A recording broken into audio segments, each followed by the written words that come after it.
Hey, Animescar here, bringing you the best anime of 2024. Let's dive in. Noel's a sharp young dude, hungry to be the strongest seeker on the planet, but he's been dealt the weakest hand, a talker class, which is practically useless. In this world, abysses open up straight to hell's front door, and on this messed up day, the matchmaking system glitched out. The next thing, Noel's village is under siege by level 12 demons. The only one in the village who can put up a fight is his grandpa, a real og. He grabs his axe and tells Noel to stay put while he fends off the demons until backup arrives. But Noel knows the truth, there ain't no cavalry coming to save them from this mess, and fighting off all those demons solo is basically suicide.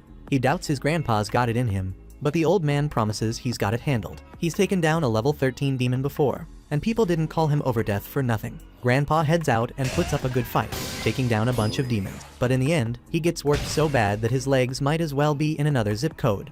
Noel rushes to him, and Grandpa apologizes for not being strong enough to live up to his promise. He explains he didn't have a choice, it was either fight or let the village burn. That's the fate every seeker's got to face, living a life dedicated to combat. Before Grandpa dies, he asks Noel if he's gonna walk the same dangerous path after seeing how rough it is. With tears in his eyes, Noel swears he'll become the world's strongest seeker to honor his grandpa's legacy. Fast forward to today, Noel's kept his word and is leading a team of seekers. But despite giving orders, he's far from the strongest in the squad. He's still stuck with that talker class. His crew is up against lesser vampires, annoying monsters that can't use magic but are tough as nails. To make it worse, the vampire queen can crank out new minions in no time, so they're dealing with an endless swarm. Noel warns his team to stay sharp. These vampires are no joke, they're tough to kill and will keep coming even when they're half dead. Each one needs a double tap to stay down, as they push deeper into the dungeon. Walter asks Noel if they can skip the vampires and head straight for the queen to wrap up the mission faster. Noel shuts that down quick, telling him it's a dumb plan. They get surrounded by the vampires while trying to take on the queen, and that'd be the end of them. This mission is already a crazy tough one for a C-rank squad like theirs, so if they go charging ahead without thinking, it's a wrap for them. Walter gets the point, but he's being slick with it, saying he's only listening to Noel cause he's the oh-so-important talker of the group. The thing is, as a talker, Noel can hype up the team with some buff words, but his own power is trash compared to the rest, and that eats at him. Noel's ready to turn around and roast Walter's ego into the ground. But before he can even get a word out, he spots a lesser vampire chilling on the ceiling, clearly scheming something. Noel calls out to the squad to take cover, but right then, the vampire drops a toxic cloud, and Noel's stuck right in the middle of it. Lloyd sees him in trouble and wants to run to help, but before they can make a move, the vampire attacks, knocking Tanya down hard. Walter and Lloyd try to handle the demon, but without Noel's buffs, they're way weaker. Walter's practically begging Noel to snap out of it and give them some orders. Hearing that, Noel flashes back to the day his grandpa died, and he swears right then that he won't let anyone else fall on his watch. He pulls out his gun and fires off some shots at the demon while chugging a health potion to counter the poison. He may not have his grandpa's raw power, but that doesn't mean he's useless. It's time to prove just how clutch a talker can be. Noel kicks in his talker tactician skill, boosting his squad's abilities by 25% whenever he gives them orders. Then, he hits them with his battle voice skill, cranking up their stamina and mana. With Noel's buffs, the crew starts holding their own, but Tanya spots 3 more demons above, and she's losing it. Noel calms her down with one of his skills, and if everything goes right, Noel figures they'll take these monsters down in 74 seconds. He tells the squad to leave the lesser vampires to him and focus on the queen, prepping their strongest moves. As the lesser vampires rush him, Noel uses his speech technique to yell and freeze them in place. With them stuck, he fires off an ice bullet from his magic gun, trapping them in a block of ice. But not everything goes smoothly. One of the vampires dodges the shot. Noel's got 1 bullet left in the chamber, and he could freeze that last lesser vampire to save his own skin, but instead, he decides to fire it at the queen, creating a distraction and giving his crew the chance they need. Lloyd and Walter jump on the opening and hit the queen with their ultimate moves, taking her down for good. Tanya turns to Noel, ready to celebrate, but what she sees freezes her in place, Noel getting stabbed by the lesser vampire. But it turns out Noel wasn't really stabbed. He played it smart, calculating everything perfectly to make sure he'd survive. He knew that once the queen went down, all the lesser vampires would stop moving, and he timed it out just right to avoid getting killed. With that, the team clears the dungeon, and the abyss surrounding them fades away. The squad rushes over to check on him, and while they know Noel's always got a plan, they still give him grief for risking his life like that. Noel can't help but think back to the day he found out he was a talker, crying his heart out because he wanted to be a warrior like his grandpa. But his grandpa told him not to sweat it regardless of his class. He believed Noel had what it took to become the world's strongest seeker. He saw something special in him, a talent that could outshine anyone. Since that day, Noel never let his support class hold him back. He's been dead set on becoming the strongest seeker, even if he's just a talker. Now that the mission's wrapped up, the team heads back to Atria, the capital of the Velnant Empire, to report their success. The Empire is more vulnerable to abyss attacks than other places, so they developed magical tech using materials from the demons to protect themselves. The materials they use for this tech can only be gathered by Seekers, which is why Seekers are looked up to by the public. Noel became an official Seeker at 15 and moved to the capital, knowing he couldn't go it alone. He put together a solid team: Walter, the warrior, Tanya, the healer, and Lloyd, the swordsman. He'd like to have a scout on the squad too, but overall, they're balanced. Walter notices Noel's been unusually quiet and asks him if something's wrong. The crew got a reward of 5 million Phil for wrapping up the mission, so Walter asks Noel if he's mad that they didn't try to get more money. Then Walter goes on, telling Noel a Seeker shouldn't be stressing about money so much, and his grandpa probably would have said the same thing. But actually, Noel's grandpa taught him the exact opposite. Whatever you're doing, you better be getting paid top dollar, because you ain't risking your life to go home broke. So Noel wanted a bigger cut for sure, and he really couldn't care less about what Walter thinks, but he's letting it slide this time. Tanya tells Walter to quit messing with Noel, but Walter keeps at it, saying Noel should respect him more since he's 2 years older. Noel fires back, saying age don't mean a thing among Seekers, respect only comes from strength. Now, Noel's starting to wonder if Walter's even worth respecting at all. Walter loses it, shouting that Noel's the one who's useless, always giving orders from the back while everyone else is out there risking their lives on the front line. Noel thought he had a good thing going with the team, but now he's realizing they see him as dead weight, no matter what he does for them. But before dealing with all that, he throws one last insult at Walter, ready to square up. Right before the fight kicks off, Lloyd steps in and separates them. Lloyd changes the subject, suggesting they call it a day and start splitting up the rewards. A little while later, they're all sitting by the fountain, and Tanya's complaining about how little she got after such a tough mission. Lloyd explains that after the cost of equipment and taxes, there was only 1 million Phil left, so each member gets just 250,000. He agrees it's frustrating that their funds are growing so slowly, but he's sure they'll make more cash the next time they land a big job. Noel isn't so sure, pointing out that they rarely get big missions because clans snatch up all the high-profile abysses, and even when they do, there's a big risk of paying penalties if they fail to clear it. So he says it's not really a sustainable way to work. Then Noel asks Lloyd how much money the team's got in their joint account. Lloyd says they've got 12.8 million saved up, so Noel suggests they invest it and start their own clan. Everybody's shook when Noel drops that suggestion. Lloyd tries to break it down, saying they can't pull it off, mainly because they'd need to drop 20 million just to set it up, and they don't have that kind of cash. But Noel's unfazed. He's ready to toss in 7.2 million of his own money to cover the gap. He gets that it's a big move, but he's confident they'll make way more in the long run since they won't be stuck picking up scraps anymore. Lloyd then brings up another issue: they'd need a base of operations in the capital, and rent prices are crazy right now. But Noel's already ahead of him. He found a cheap spot for them to rent. Then Tanya jumps in, saying they're all still C-rank rookies, so they can't possibly handle running a clan yet. But Noel isn't buying that excuse. If they don't take the leap now, they'll never be ready to run one. Noel's been doing his homework, learning everything about how to run a clan, so he knows what steps they gotta take. The only thing he's missing is experience, and the only way to get that is by starting a clan. It's gonna be tough, but there ain't no other way. Noel's making sense, but even with all that, Lloyd's still worried. He doesn't think they'll be given any solid jobs because they haven't proven themselves trustworthy yet. That's where Lloyd's wrong. Noel's sure they'll land a bunch of good jobs, and it's got nothing to do with being trustworthy. They're gonna get jobs because they're hot.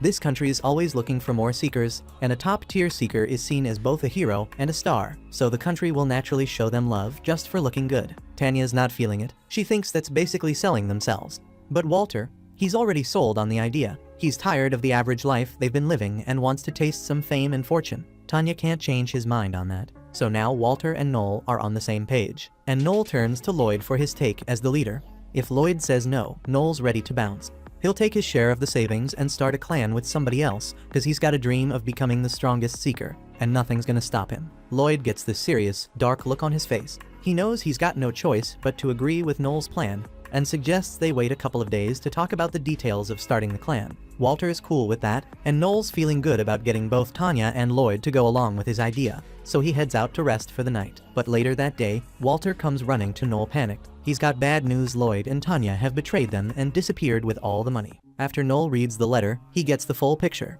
Turns out, Lloyd threw all his money into NFTs a couple of years ago, and now he's neck deep in debt. To dig himself out, he swiped the party's funds, tried to cover his tracks, and skipped town before anyone caught on. Noel can't help but laugh. Lloyd was always fronting like he was some honorable, chivalrous dude. But business is business, and Noel needs answers. He asks Walter when and where he got his hands on this letter. Walter says he caught wind of a sweet job last night, so he swung by Lloyd's room first thing in the morning to give him the heads up. But by the time he got there, Lloyd had already cleared out. That's when the innkeeper passed him the letter. According to the innkeeper, Lloyd and Tanya took off around 8 p.m. the night before, right before the city gates shut. Normally, neither Noel nor Walter would have known any of this until the afternoon. Lloyd was clearly trying to buy time for his getaway. It's 9:30 am now, so even though they found out quicker than expected, it's already been half a day. By now, Lloyd and Tanya must have put some serious distance between them and the city. But the gate records should have a clue about which way they went. They most likely left on foot, so Noel and Walter figure they can still catch up if they grab a horse. Walter's ready to bolt, but Noel pulls him back, reminding him this isn't as simple as just chasing them down and snatching the money back. Lloyd and Tanya straight up abandon their crew, and that's betrayal, no two ways about it. If they catch up and face off, it could get bloody, and even if they take them down, the money's long gone. But Noel's not letting them off the hook without paying for what they did. He drags Walter to the local tavern, though Walter's clueless about why they're there. Noel doesn't feel like breaking it down for him, figuring Walter's too thick to get the plan anyway, so he just tells him to follow his lead. Once inside, Noel grabs everyone's attention fast. He tells the crowd that 2 of his crew ran off with the party's money and ditched the capital. He's putting up 2 million fills to anyone who brings them back alive. Walter's flipping out, asking why Noel aired their dirty laundry to the whole tavern. But Noel's got his reasons. He's looking for a specific person and doesn't want to waste time hunting them down. The first crew to jump on the job is the Lightning Bite crew, so Noel hands their leader everything he knows about Lloyd and Tanya's escape.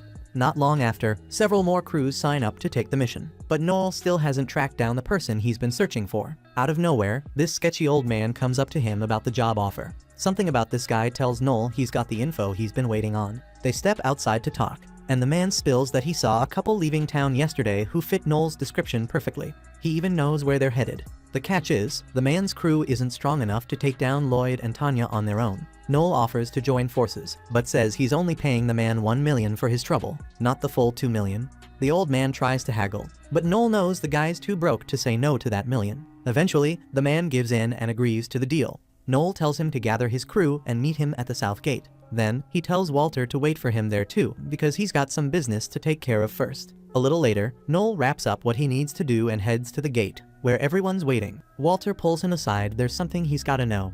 Walter asks if Noel's really okay with fighting Lloyd and Tanya, but Noel doesn't bat an eye. He's ready to take them out without a second thought. Walter's shocked that Noel feels nothing after all the time they spent working together. But Noel already had backup plans to take them down from the day they met, in case they ever crossed him. He even has one for Walter if it comes to that, which means Noel never trusted them from the start. He warns Walter he might want to start being a little less trusting himself. Later that day, in some far-off village, Lloyd and Tanya are on the move. Lloyd tells her they should be in the clear for now, and they can finally relax tonight. He's convinced Noel wouldn't bother coming after them, especially since the money's already gone. But Lloyd seriously underestimated how far Noel's pettiness goes, because Noel and a full squad show up right behind them. Lloyd reaches for his sword, ready to fight, but Noel uses his ability to stop him in his tracks.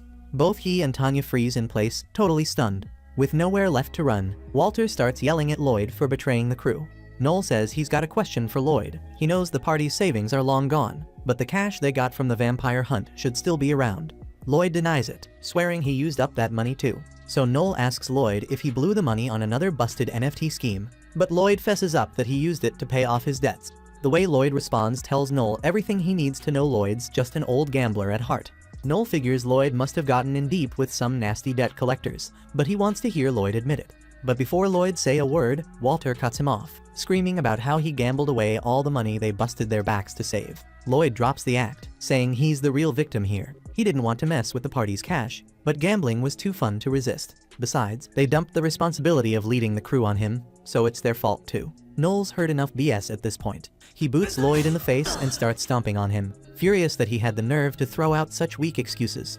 Lloyd was the one who begged to be leader, all so he could feed his gambling habit. Noel keeps stomping, and soon Lloyd's bloody and begging for mercy. But Noel doesn't know the meaning of mercy. He's ready to beat Lloyd into the ground 1,000 times if that's what it takes. Tanya steps in, pleading with Noel to let Lloyd go. Noel agrees, but only if she's down to take the beating in his place. Noel's all about equality, so if she's volunteering, he's more than willing to stomp on her instead. Using his power, he forces her to confess, and sure enough, she spills the truth. She admits she gambled away the party's money right alongside Lloyd, and turns out, she's even more of a gambling junkie than he is. The ability Noel used makes anyone spill the absolute truth for a short time, and once Tanya snaps out of it, she's livid. She screams at Noel for using mind control on her, reminding him it's illegal under Imperial law. Noel doesn't deny it, she's right. Using mind control for personal reasons is against the rules. But right now, she's the criminal, and what Noel did counts as an interrogation, making it perfectly legal. Now that Noel's finished dealing with the traitors, the old man steps up, asking for his payment. Noel agrees to pay him, but says he needs a minute to handle something first. The old man doesn't take too kindly to being told to wait. He grabs Noel, accusing him of trying to rip them off. But Noel yanks him down to the ground and calmly tells him he'll get paid, so he needs to shut up and be patient. The man's fuming and pulls out a knife, ready to make a move. But that's the worst decision he could have made. Before he can even swing, Noel lands a clean punch to his chest, knocking him out cold. See, Noel learned that move from his grandpa first-hand experience too. It's a precise hit right above the heart, strong enough to temporarily paralyze the heart muscles, even dropping seasoned warriors to the floor. Grandpa taught him this because Noel's a talker and can't boost his own strength, so he needed something to defend himself. The man's crew drags his unconscious body off the road, and soon after, a fancy carriage rolls up. Out steps Noel's old friend, Finocchio Barzini, a notorious slave trader. He's the head of the Barzini family, eccentric as they come, and a bit too zesty. But Noel knows he's the only one who can help right now. Noel's plan is crystal clear. He's selling Lloyd and Tanya to Finocchio to recoup the money they stole. Tanya's scared out of her mind, but Noel reminds her she's got worse options. He could always turn her in to the police, and in this place, that means being shipped off to the mines. And everybody knows the mines are no joke. Her best shot at survival is as a slave, hoping they get bought by a decent master. With that out in the open, Noel asks Finocchio to appraise Lloyd and Tanya. After checking them out, Finocchio offers $6 million for the pair. But Noel's not having it, he says that's too low. Finocchio apologizes, explaining that times are tough. The Holy Cross Church is about to issue a decree forcing everyone to take a vow of poverty. If Finocchio pays top dollar for these two, it'll draw unwanted attention, and he's not trying to get caught up in that. Noel hadn't realized the church had that much pull, even over a powerful family like the Barzinis. But it doesn't change his stance. He tells Finocchio he'll take 11 million, no less. It takes Finocchio a second to catch on, but once he does, he starts hollering about Noel trying to squeeze an extra 5 million out of him. With all the back and forth yelling, Noel keeps bumping up the price, until he's asking for 15 million while Finocchio only started at 6. Finocchio's getting heated, but Noel throws out an offer. If Finocchio buys Lloyd and Tanya for 15 million, Noel will tell everyone that he only paid 13 million. The church's decree means Finocchio can't buy overpriced stuff, but if he plays it right and claims Lloyd and Tanya are worth every penny, folks will be lining up to buy them, just because they're expensive. If Finocchio works his angles, he could flip them for 90 million easy. Finocchio's impressed by Noel's sharp thinking and even offers him a spot in the Barzini family. But Noel shuts it down, he's not interested. Finocchio gets it and agrees to the deal. But first, he walks over to that scruffy guy and his crew, warning them to keep their mouths shut unless they want to die a slow, painful death. With that handled, Finocchio hands Noel a down payment and starts leading Lloyd and Tanya away. Tanya freaks out, begging Noel not to do this, but Noel just gives her a wicked look. So she turns to Walter, pleading with him to step in. She knows Walter has feelings for her, so she expects him to save her. But Walter doesn't move. Tanya, now desperate, starts hurling insults at Walter, calling him every name in the book. The look on Walter's face is priceless. He never thought she'd talk to him like that. Once the deal's sealed, Noel gives the scruffy guy his million and turns to leave with Walter. After all this, Walter's left questioning his whole life. He's seriously thinking about quitting the seeker life altogether. Noel tries to reassure him, telling him it wasn't his fault. In this line of work, you meet all kinds of people, and some are bound to stab you in the back. Noel admits Walter's not the sharpest and maybe a bit soft mentally, but he's a natural warrior. He wants Walter to stay and help rebuild their party. But Walter's had enough. After what went down, he can't live the seeker life anymore. Noel understands and respects his decision. As Walter walks out of the city, Noel wishes him luck and says goodbye. But for Noel, his dream isn't dead. Even though his party's fallen apart, he refuses to let it break him. He's determined to rebuild the Blue Beyond and make it stronger party. So this is how it plays out. Noel's out there scouting for new members, but Wolf, the leader of Lightning Bite, steps up and tells him nobody's gonna join. Wolf figures all the pros already have their squads locked down. He offers Noel a spot with his crew, Lightning Bite, which is stacked with talent. So Noel agrees to join them under the condition, if I call the shots. Wolf is caught off guard by that, but the rest of the crew, they don't care, because they know Noel's sharper than Wolf. Wolf, though, reminds everyone he's the one who built the crew in the first place. Just then, out of nowhere, a mysterious girl shows up, says her name's Alma, and she wants in with Noel's team. Noel's thinking she's a kid, but she drops the bomb that she's 21. Lisha the archer does the math and realizes Alma's 5 years older than Noel. Noel asks her what she does and her rank, and Alma says she's a C rank scout. Noel figures she'll be useful, since scouts are clutch for spotting danger when diving into an abyss. She hits him with a piece of info. She knows Noel's the grandson of Overdeath, and her granddad fought him. The fight was so serious that her granddad lost an arm. Noel's thinking she's here for revenge, but Alma clears it up. She's not out for blood. She's just curious about what kind of seeker Noel is. He lets her know Overdeath's already dead, and Alma tells him her granddad died last month. His name Alker. That name hits hard. Everyone recognizes him as the legendary assassin who started a secret society. But Logan, another dude in the mix, calls BS on her story. He throws out that unwritten rule seekers follow. Gotta hit the right bar that matches your rank. Logan thinks she's a rookie and threatens to beat her down. She flips it back on Noel, asking how seeker ranks work, and he breaks it down for her. It's based on job rank and skills. Alma figures she can shut Logan up by taking him down and calls him a monkey to his face. Logan loses it and swings at her, but Alma drops him fast, knocks him out cold, no sweat. Noel and the whole crew are impressed, so Noel hires her on the spot, but all Alma's thinking about is food. She says she's starving. Next, she's chowing down on a fried bun, saying it's the best thing she's had in a minute, talking about how there's no good food up in the mountains. That's when Noel starts piecing things together. She really is Alker's granddaughter. He admits he didn't buy it at first, but Alma tells him she could tell right off he's Overdeath's grandson, because he's got that look like he's ready to do whatever it takes to win. We find out that Alker warned her never to go up against Overdeath, because there's no way to beat him in a fair fight. She also says Noel's eyes bring back Alker's words in her mind. She reveals she's been training to be an assassin, and says she's already met all the requirements. So, Noel asks her why she hasn't joined the Society of Assassins yet. In a flashback, Alma's taking the assassin exam, but she's irritated because her examiner looks weak.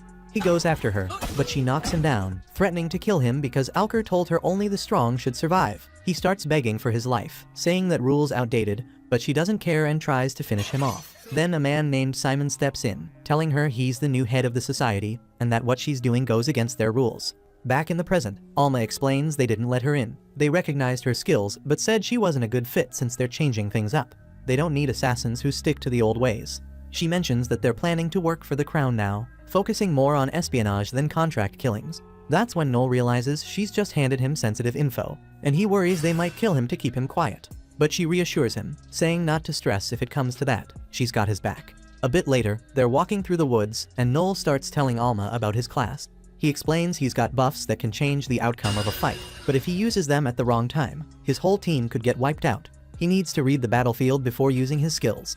He says he gives commands to control the flow of battle, but admits he can't fight himself since he can't buff his own stats. He asks Alma to catch a monster, a creature mutated by the abyss, and mentions there are killer rabbits in the area. He asks her to catch one for an experiment, saying he'll use his talk skill to support her, but he thinks it'll be tough for her because her body still needs to get used to his skills. Noel tells her his old team was talented, but even they needed half a month to adapt. He figures she'll need to train, but Alma's confident, saying she can handle it. She senses 13 rabbits nearby, and Noel tells her to catch them while he uses his talk skill to back her up, saying her stats will double as long as she follows his orders. He knows about her skill, Excel, which doubles her speed, and tells her to use it as much as she needs, thinking she'll be able to move even faster than usual. Noel lays it down straight. She's got to catch a killer rabbit in under 10 seconds to pass. He gives the order to start, and Alma hits them with a quintuple Excel, moving at a wild speed. She's tearing through the area, grabbing those killer rabbits with ease, all the while noticing how much lighter she feels with the talker buffs kicking in. She comes back in 8 seconds flat, and Noel's shocked. She caught all 13 rabbits like it was nothing. That's when he realizes she don't need no extra training. Her skills are off the charts. Then, he starts talking about their first gig, and she's thinking it's time to dive into an abyss. But Noel pulls out a letter instead. Turns out, their job's hunting down some thieves in a nearby village. So, they set off and Alma's feeling hyped, saying she's having fun since it's her first time riding in a carriage. Noel's not as enthusiastic though. He tells her the ride's gonna be boring since they'll be stuck sitting for hours. As they're riding, Noel explains that Seekers take on all kinds of work, not just hunting monsters. The Lord's supposed to handle the thieves, but he's moving too slow to protect his people, so the villagers hit up the Seekers for help. Noel mentions that the poor folk won't be able to pay much, but he took the job anyway cause he wants to see what Alma's made of. When they roll into the town of Eudora, Alma tells Noel they should rest, because my bag is feeling sore from this carriage ride, so she tells Noel they need to find a place to crash. They look for an inn, but everything's packed, and they end up stuck sharing a small room. Noel offers her the bed, saying he'll take the floor. Alma clocks that he's feeling awkward about it, so she tells him to sleep next to her, but Noel ain't having it and heads to take a bath. When he comes out, Alma notices his physique dude's been training hard. but she's thinking it's kind of a waste. No matter how hard he works, he's never gonna be as good as a frontline fighter. Talent will always beat out hard work. She even tells him that if he'd been a warrior, he could have been the ultimate seeker. Noel's not trying to hear it. He flicks her and tells her that kind of talk wasn't necessary, then sends her off to take her own bath. As he's lying down, getting ready to sleep, her words stick with him. He knows Alma's got a point, but he remembers what his granddad used to say. Overdeath believed in him, telling him he could still become the strongest, even as a talker. He is not about to let his granddad down. When Noel and his buddy roll up, they see the village boss beyond waiting for them. He's caught off guard, surprised that it's only the two of them. Noel breaks the news, saying the rest of the crew bailed. It's just them now. He reassures the chief, telling him not to stress, they'll handle business. The chief gives a shaky smile, not too sure about it. Once inside, they sit down, and the chief's wife brings them some tea. Noel catches the chief's daughter peeking at him from the next room. When he notices her, she ducks away all shy. The chief chuckles, saying she's at that awkward age and has been looking forward to their visit.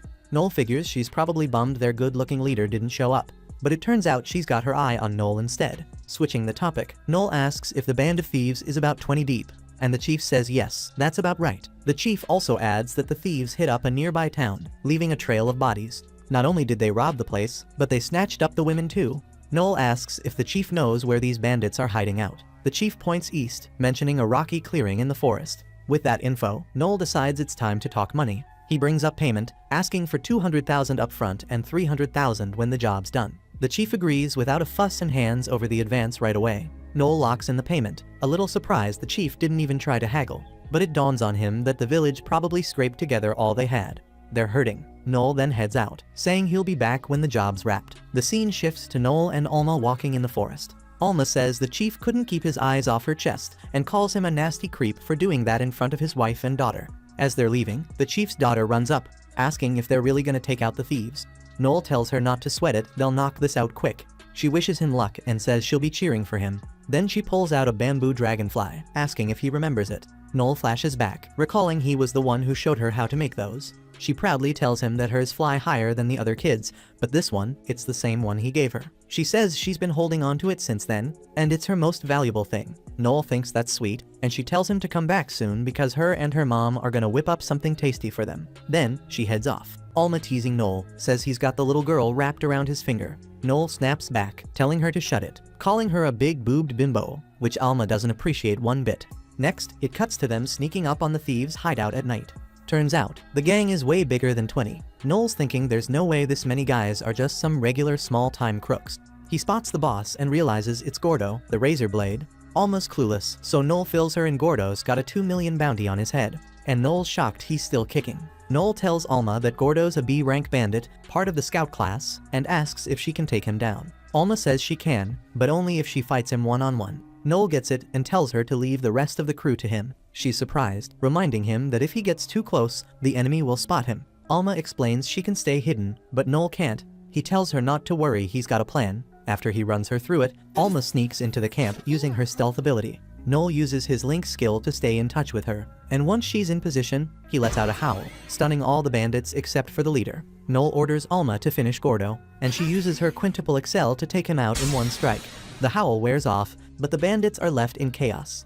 Noel tells Alma to keep the rest busy until he can get there. She's slicing through them one by one, and Noel notices that she's starting to get a little too into it. He can already tell she's going to be a handful later on. When he shows up, he throws a flash grenade after warning Alma and uses flame bullets to wipe out the rest while they're stunned. Next, they're back at the village chief's house. The chief asks about the thieves, and Noel casually shows him the boss's head in a bag, asking for the rest of the money. The chief invites them to stay for dinner before they leave, and they all sit down to eat. During dinner, the chief lets slip that his daughter's been tested and is a skilled swordsman herself. The girl's talking about wanting to be a seeker, just like Noel, and she's wondering if she's got what it takes to pull it off. Anyone can do it, but she's gonna have to register with the government first. Then, she'll need to sign up for a training school with one of the tribes. School's free, but she'll have to cover her own living costs, so she'd better start saving now. He also suggests she can get some hands-on experience by working as a supporter, explaining that supporters are basically the seeker's gophers.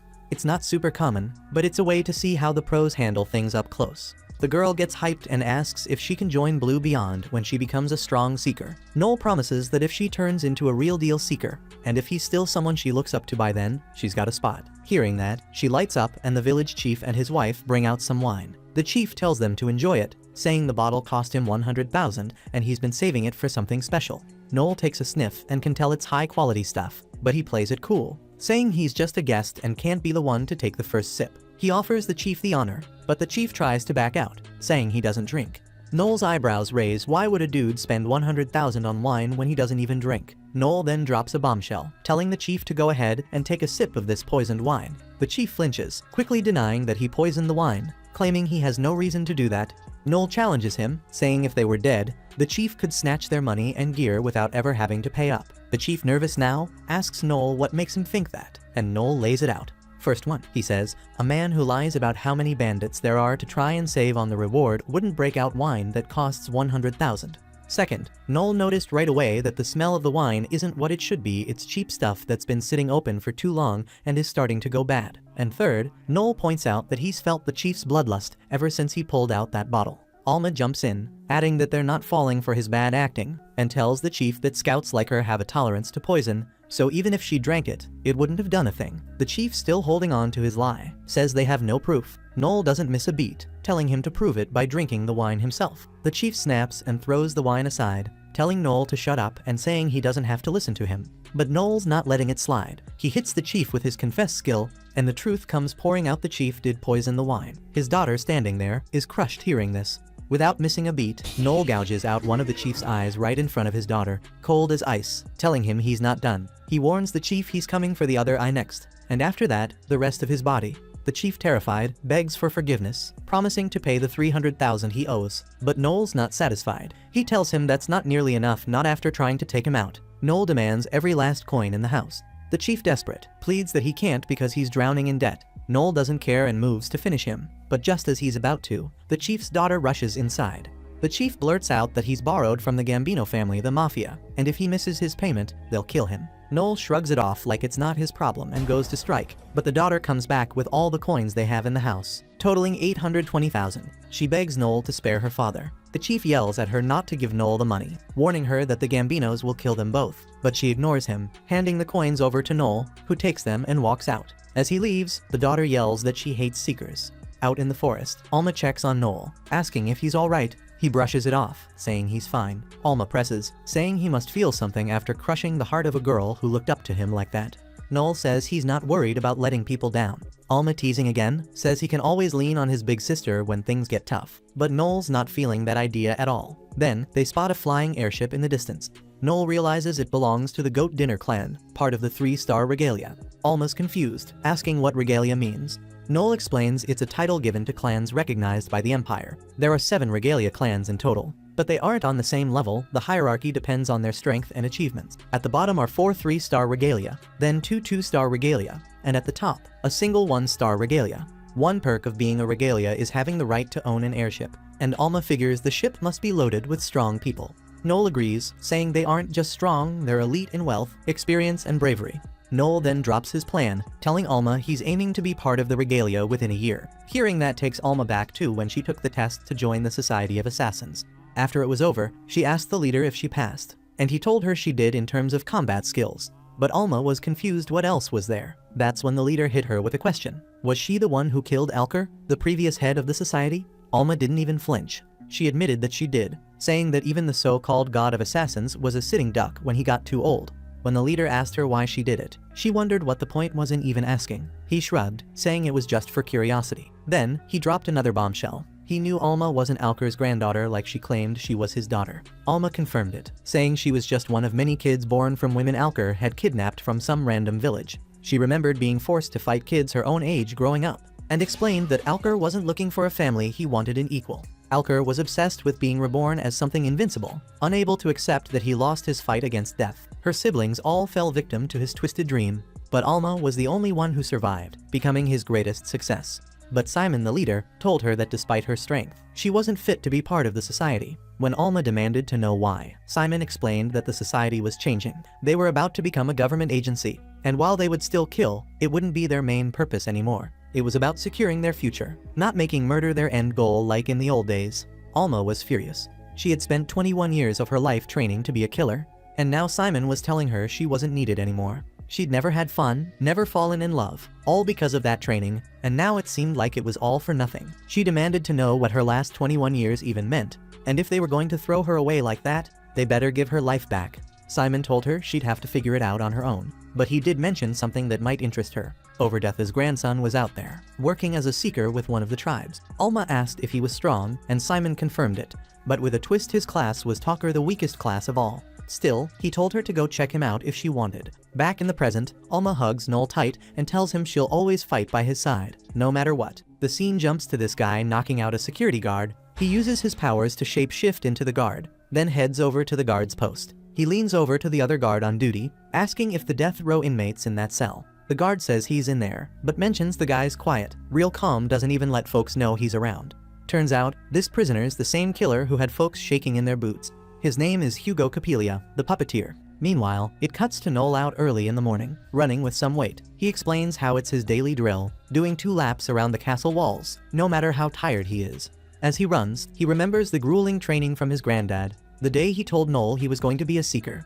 That day, the kind, soft-spoken granddad he'd known was gone. It was hell from then on, every single day. Noel learned that, since seekers can't buff themselves up with power, his body was his only weapon, so he trained with everything he had. After pushing himself to the limit, Noel's taking a shower, thinking about what Alma once told him about his well-maintained physique. She'd mentioned it wouldn't do him any good since he's a talker, not someone who'd ever be in the front line. Once he's out of the shower, Alma drops by his room. She spots his setup and says she figured he'd have a nice space. Noel asks about her room, wondering if she's settled in. She replies it's not much, but it'll do. He reminds her this isn't the time they agreed on. She's early. She teases him, asking if he's not happy to see his big sister early, and playfully wonders if she can touch him. Without waiting for him to answer, she starts touching him, even climbs on top of him on the bed. Noel tries to fend her off, but she keeps going, even trying to kiss him, saying he's cute. Just in time, he headbutts her, stopping her right there. Later, they're walking through town, and Alma teases Noel about headbutting a girl. He straight up says he had every right after all. She tried to come at him like that. Alma jokes that it's his fault for being too cute. As they're strolling along, she spots a couple holding hands and grabs Noel's hand, saying they're on a date and asking where he's planning to take her today. First stop, they hit the Appraisers Guild. Noel breaks it down. This is where folks get their class evaluated and can even rank up. He explains that Appraiser is a special class. Only gnomes have it, and they can't rank up. According to him, gnomes are quirky little folks, almost obsessed with studying classes like it's their whole purpose. They spot a gnome helping a seeker rank up, and Noel asks Alma if she's going to go for hers since she's got the brand that shows she's ready.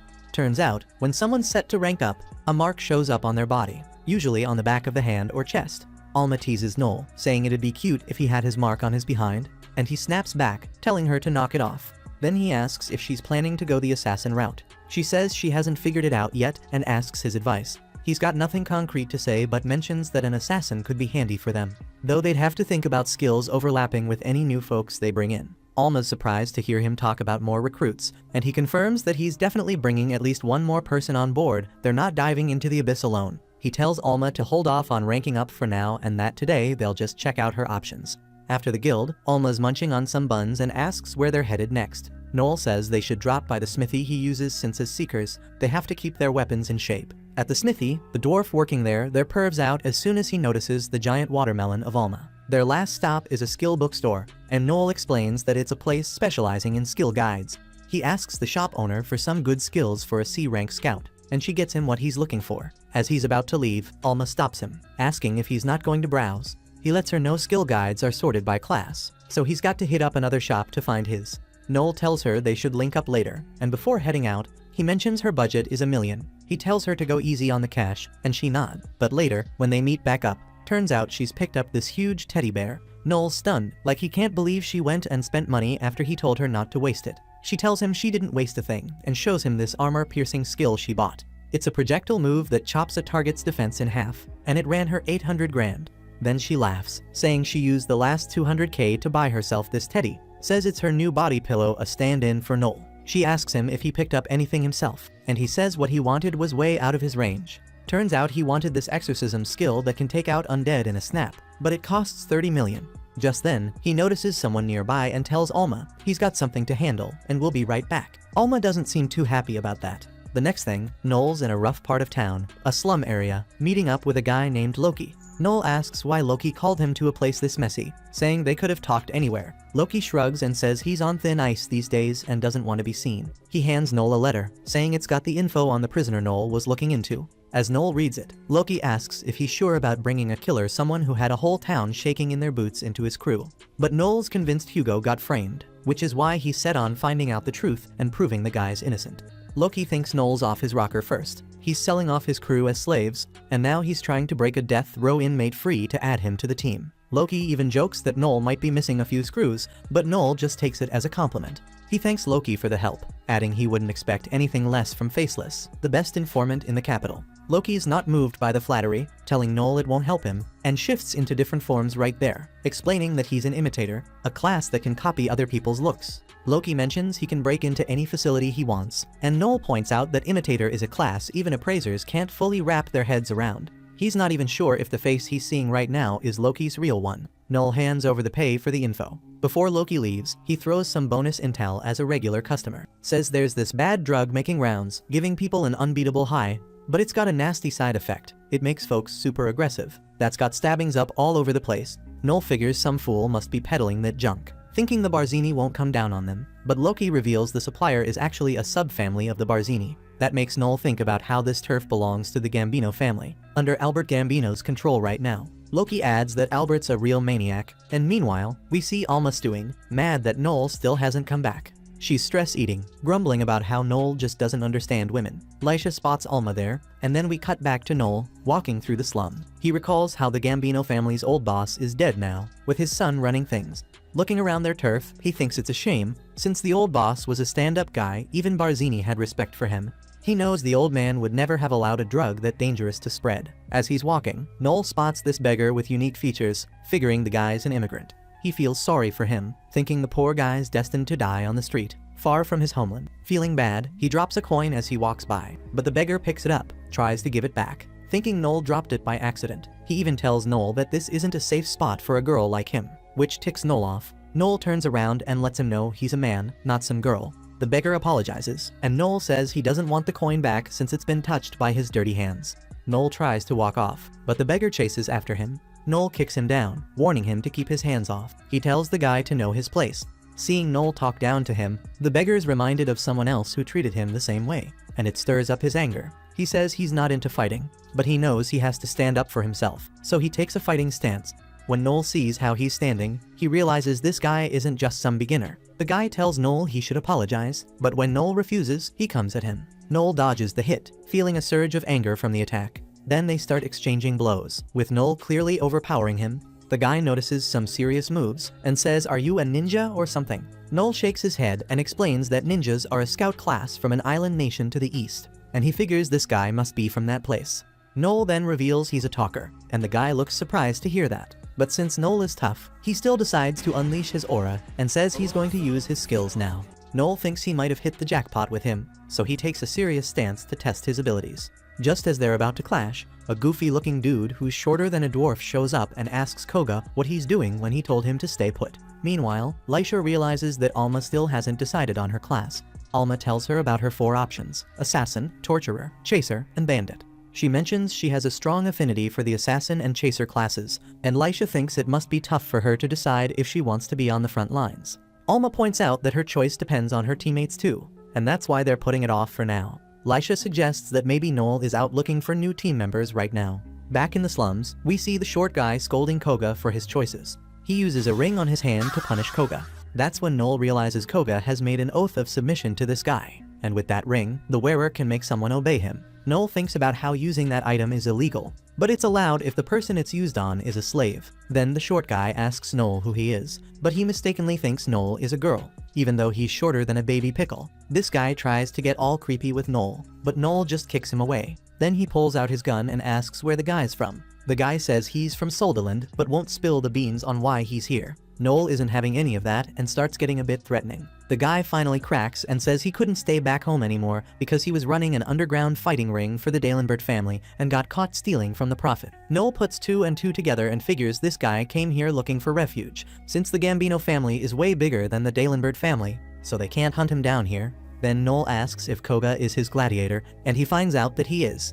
Noel realizes this dude plans to make Koga fight in the underground ring to snag some prize money. Noel thinks there shouldn't be any issues if he takes this guy out since he's running from the Dalenbert family, and they won't care if he ends up dead.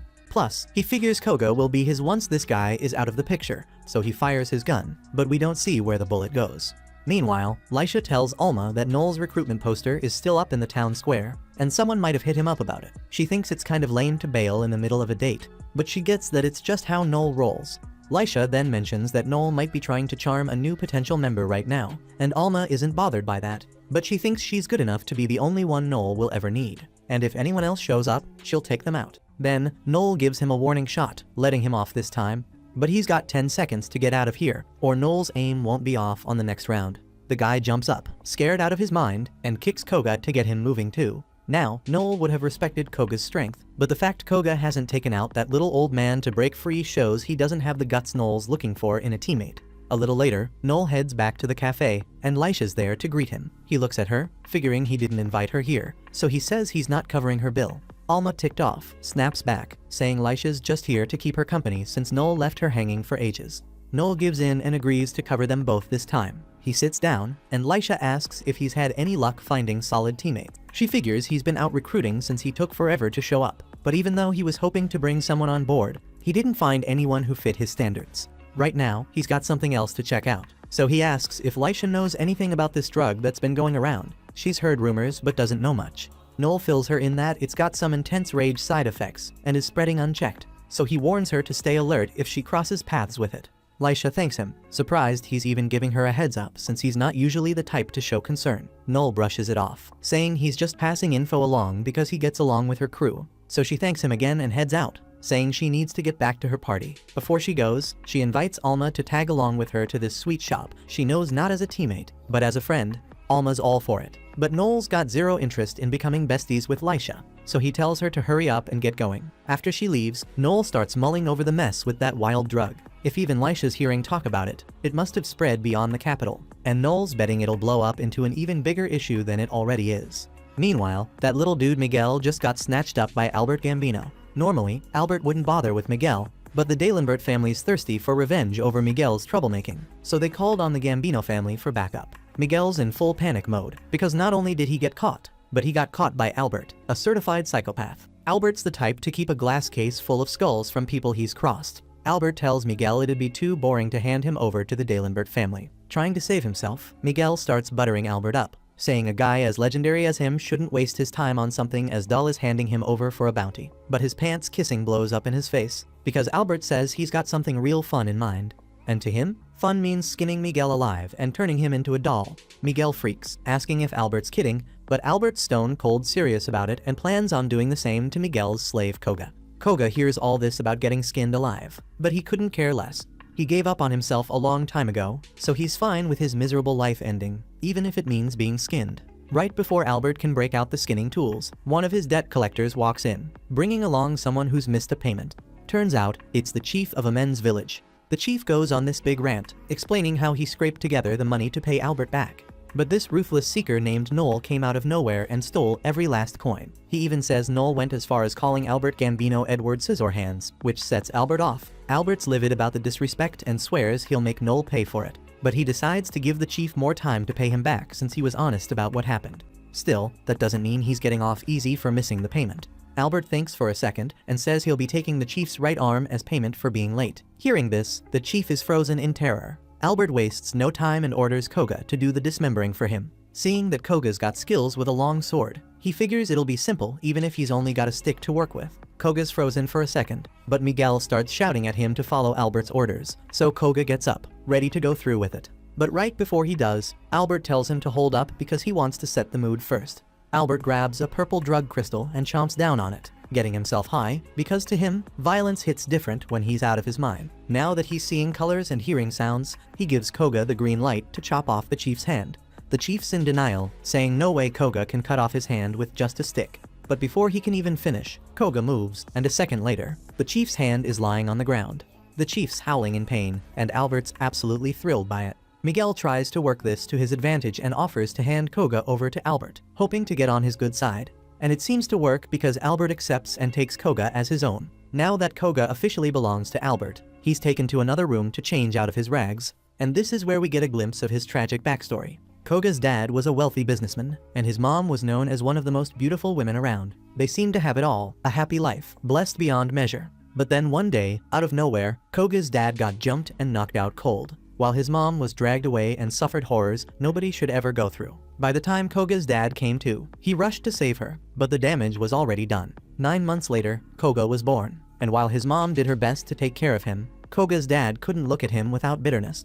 The resentment ran so deep that when Koga's mom saw the hatred in his eyes, she couldn't handle it anymore. That night, she drove a sword through her own neck. Years went by, and Koga's father became a full-blown drunk after losing his wife. But Koga still craved some kind of love from him, so he tried hard to be useful, thinking maybe he'd finally earn his dad's approval. But just laying eyes on Koga would often push his father into a rage, and the rest of the people around the estate only wished Koga had died with his mother, so they wouldn't have to see him around.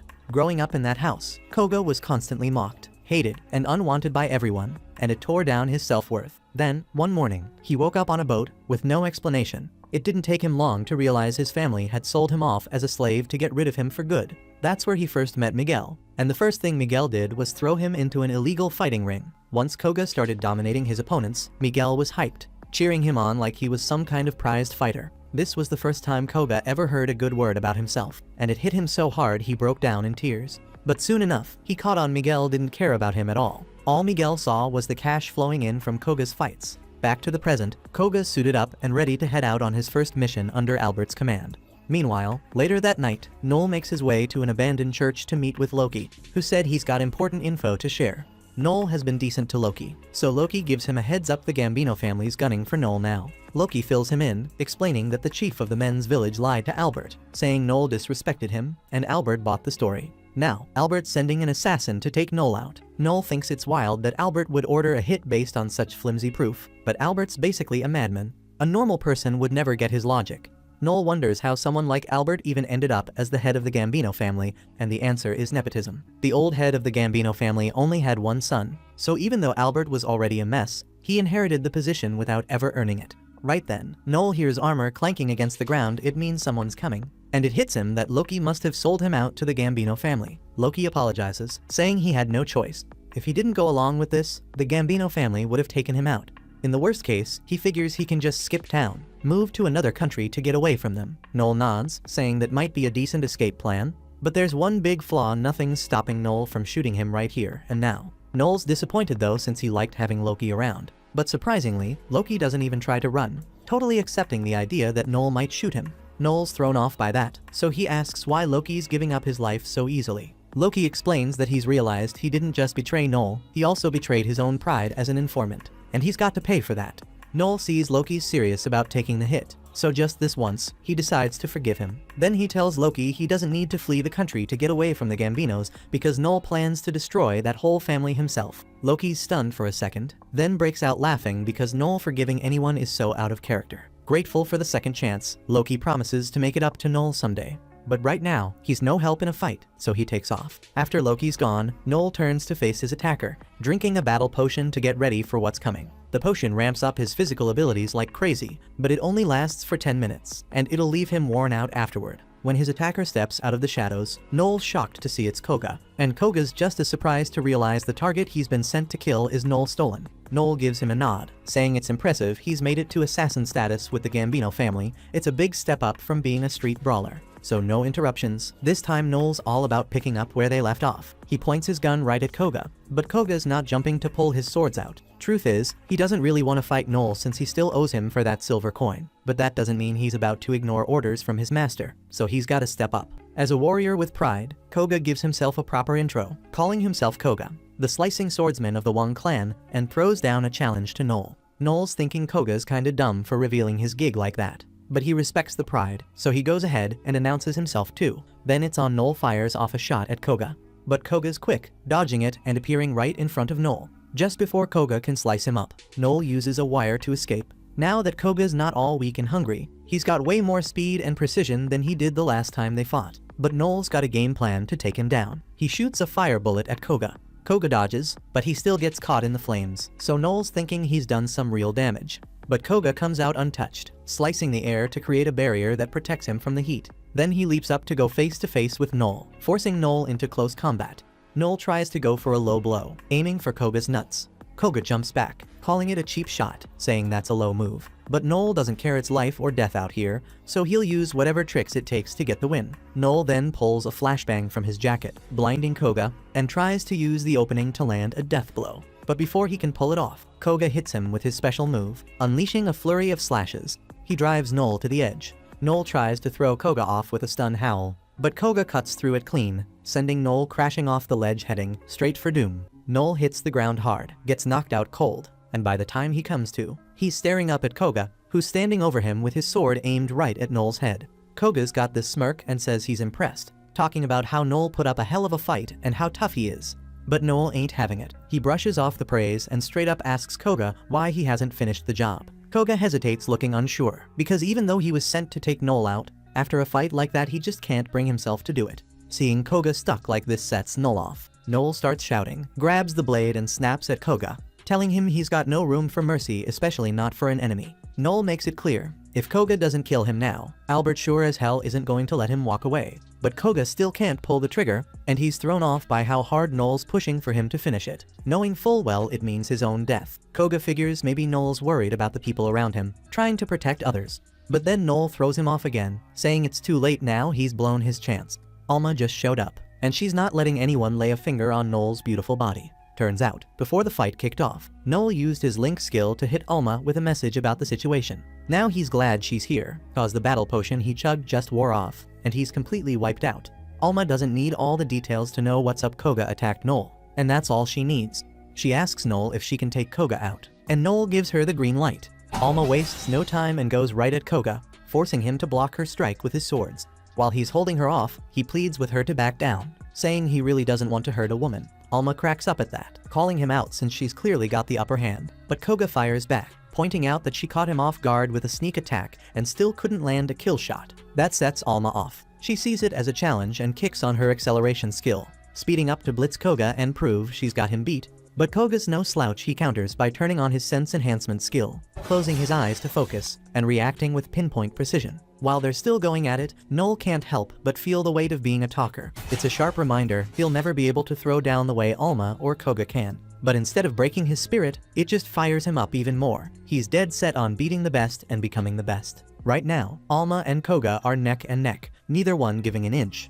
Alma straight up admits Koga's tougher than she expected, but she's got one more deadly move ready to take him out for good. Koga, not one to back down, decides it's time to stop holding back. He's all about fairness and gets ready to drop his killer slash to finish Alma in one strike. But before either of them can make their next move, Noel pops off a flare into the sky and tells Alma to fall back. Alma isn't feeling it at all, but Noel's not asking, he's ordering. She's pissed, but she listens and steps down. Then Noel turns to Koga and says he's gotta bounce too. That flare, it's about to have the military police swarming, and if the Empire catches on to Albert's plan, it's game over. Koga doesn't want to leave empty-handed, but Noel's got a point. Just as Koga's about to dip, Noel calls him back and says, I've got a message for Albert. The next day, Koga reports to Albert, admitting the hit on Noel didn't go as planned. Surprisingly, Albert's not flipping out. He's calm, almost too calm. He tosses Koga a box with Miguel's head in it, acting like it's just business as usual, and says he'll let it slide this time because he's in a good mood. But he warns Koga, mess up again, and it's over. Koga promises he'll get it done next time. Albert likes the sound of that and waves him off. But before Koga leaves, he remembers Noel's message. Quote, Noel, tell Albert Gambino I'm gonna wreck his whole crew and send his ass straight to Godlike the Destroyer. Albert leans back, calm as ever, and asks if Koga's telling the truth or if this is another fake out, the way that village chief tried. But when he looks at Koga, there's no sign of deceit in his face. So Albert starts bugging out, and now he's dead set on seeing Noel taken out for good. Koga and Albert's bodyguard Leos step out of the office to give him some space to cool off. As they walk, Leos tells Koga he might have gone a little too far with what he said. Koga owns up to it and apologizes. Leos then asks if Koga only said all that because Albert had Miguel killed, But Koga clears it up, he never liked Miguel anyway, so that's not it. The real reason Koga had to deliver Noel's message is because he thinks Noel is legit incredible. Even as a talker, Noel pushed himself so hard he could go head to head with someone as strong as Koga. Koga knows the kind of pain Noel had to go through to get there. Still, no matter how hard Noel trains, it'll never be enough to beat someone in a combat class. But even with those odds, Noel never lost that fire in his eyes, the one that says he's gonna be the strongest in the world no matter what. After hearing all this, Leo smirks and tells Koga he's basically obsessed with Noel. No rainbow vibes though. Leo's means Koga respects Noel as a rival and wants to push himself to new heights alongside him. Koga thinks it over and realizes Leo's nailed it. Then he wonders how Leo's knows so much about this kind of thing. Leo shrugs and says he's been through something similar, but it was way back in the day. The next day, Albert rolls up on Noel at the Seekers Tavern ready to settle the score. He's got a rank Leo's and a couple of B-rank Seekers waiting outside, feeling real confident he's got this. Albert sits down at Noel's table staring him down and grabs Noel's bottle of wine. He starts chugging it to flex on him, but the wine tastes awful, and he's clearly hating it. Even though he's outnumbered, Noel stays cool and cracks on Albert. He says it's rude to drink someone's wine without asking, though manners might be too much for Albert's tiny brain to handle. Albert gets in Noel's face heated, but Noel doesn't flinch. Instead, he tells Albert to step back, saying his funky breath worse than the penguins is killing his appetite. Albert's ego takes a hit, and he snaps, threatening to cut Noel's tongue out. But before he can make a move, one of the Seekers in the tavern steps up behind him and tells him to chill. The Seeker doesn't know what kind of beef Albert's got with Noel, but he makes it clear nobody's throwing hands with a Seeker in this tavern no matter the reason. Albert, offended, throws his weight around, asking if the dude even knows who he's talking to. The Seeker doesn't flinch. He knows all about Albert's rep, but he and the other Seekers aren't about to let some outsider stroll in and start acting wild. Albert's not used to hearing no, so he flips, ordering Leo's and the bodyguards to take out Noel and everyone else in the tavern. But the crew hesitates. Leo's points out that yes, they could easily wipe out the Seekers since most of them are just C rank, but doing that would stir up a world of problem. They'd have to answer to Don Luciano, and with the heat they're already catching over that drug mess, this could straight up bury the Gambino family. Still, Leo's makes it clear if Albert wants it done, he'll handle it.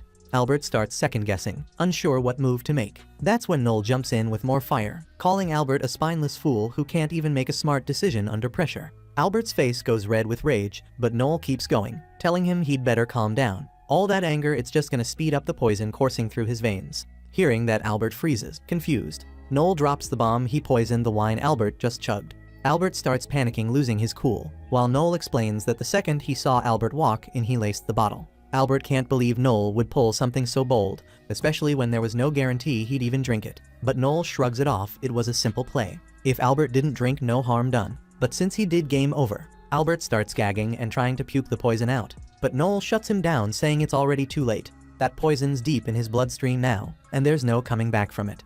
Albert, straight up losing it, full panic mode, and bolts out of the bar to find a doctor. As soon as he's gone, Leo's turns to Noel, giving him props for being slick. He knows the wine wasn't really poison, Noel just played Albert like a fiddle to scare him off. Leo studies Noel for a second, and instantly sees what Koga was talking about. The fire in Noel's eyes is no joke. So Leo's throws him a bone, giving him two choices: take this cash and skip town to dodge Albert's wrath, or stay here and get smoked by Leo's right now. Noel plays it smart and takes the money, heading out with Alma. As they leave the city gates, Alma's hyped everything went down exactly how Noel planned it. Noel's relieved it worked out, but he knows the real fight's just getting started. For now, they're going their separate ways for a week. Noel's got something he needs to dig into, and Alma's hitting the woods to train hard enough to outclass Koga next time they throw down. They seal the deal with a fist bump, and Noel promises that when he's back, he'll take down Albert Gambino for good. Fast forward a week, and Noel's back in town. No sooner does he set foot inside than Albert rolls up with his whole army of bodyguards, thinking he's got Noel cornered. Albert, grinning like a maniac, orders them to break all of Noel's arms and legs. He wants the dude to suffer as long as possible. But here's the twist. Leo's and the crew don't even flinch, straight up ignoring the order. Albert's dumbfounded, clueless about what's going on. That's when Noel steps forward and breaks it down for him. Since a clown like Albert will never figure it out on his own, Albert's lost all his power over Leo's and the others. Earlier that day, Leo's and the bodyguards were hanging at a bar, drowning in guilt. Albert had ordered them to kill a little girl, and they couldn't shake the image of her clutching a toy like it was her whole world. They're sick over it and start questioning why they're even following Albert's twisted commands. They didn't sign up for this mess, they joined the game because they respected the old boss. But Albert respect isn't even in his vocabulary. They know they can't keep writing for him. Right in the middle of their conversation, Noel walks in and spots the toy they're holding, the gift he gave the daughter from the men's village. Even though her dad was a total snake, Noel still kinda had a soft spot for the little girl. So finding out she got taken out because of Albert hit him a bit. But anyway, he didn't come here to throw hands, he came to talk. Leos asks if Noel knows what's gonna happen now that he's back in town, and Noel's aware. But he makes it clear he didn't come to fight. He's just here to drop off something that might catch their attention. He pulls out a piece of paper, Albert's birth certificate. Noel got it because he had Loki dig into Albert's background while he was out for a week. Turns out, Albert's got a whole different dad. The former Gambino boss had an affair with Albert's mom before he was born, and as a favor to her, he took Albert in and made him his heir, even though Albert's got no blood relation to the Gambino family at all. But that's not all Noel wanted to look into. He also asked Loki to investigate the former boss's cause of death. What came back was Wild Albert didn't just have no ties to the Gambinos, but he also poisoned the old boss and made it look like the dude just got sick. Albert's shocked Noel figured it out, but he tries to brush it off, saying they can't prove he actually did anything. Noel grins, he's got all the proof he needs because he's got this skill called confess. It's a little trick that forces people to spill the beans on their crime, and once Albert confesses, that's all the proof anyone will need. When Albert's forced to admit it, Leos steps up to him and tells him he's not the boss anymore. He's immoral, dumb, and heartless, and there's no way they can keep backing a guy like him. But Leos isn't all the way done yet. The former boss did name Albert as his successor, so Leos is giving him one last shot to redeem himself. Here's the deal. If Albert fights Noel and wins, he gets to keep running the Gambino family. But Leos knows Albert doesn't stand a chance against Noel, so he gives him the option to choose someone else to fight for him. Albert, being a coward, refuses to take part in this trial. But then out of nowhere, Pinocchio walks in. Turns out, Noel invited her to witness the duel. Now Albert's got no choice but to go along with it. Pinocchio's been scheming to get Albert off his back for a minute, so when Noel came up with this plan, Pinocchio was all in, no questions asked. On top of that, if Noel pulls this off, Pinocchio's throwing him 50 million. Albert's calling Pinocchio out, claiming he's the mastermind behind all this, but Pinocchio snaps back, denying it hard. He's had enough of Albert's whining and straight up tells him to stop wasting time and pick someone to fight for him. If Albert drags this out, Pinocchio warns the fallout's gonna hit way harder. Albert finally gives in and agrees to choose a fighter. Pinocchio lays it down. If Albert's fighter wins, Albert's back as the head of the Gambino family, no questions asked. On top of that, Pinocchio will let the chaos Albert caused at the secret tavern slide.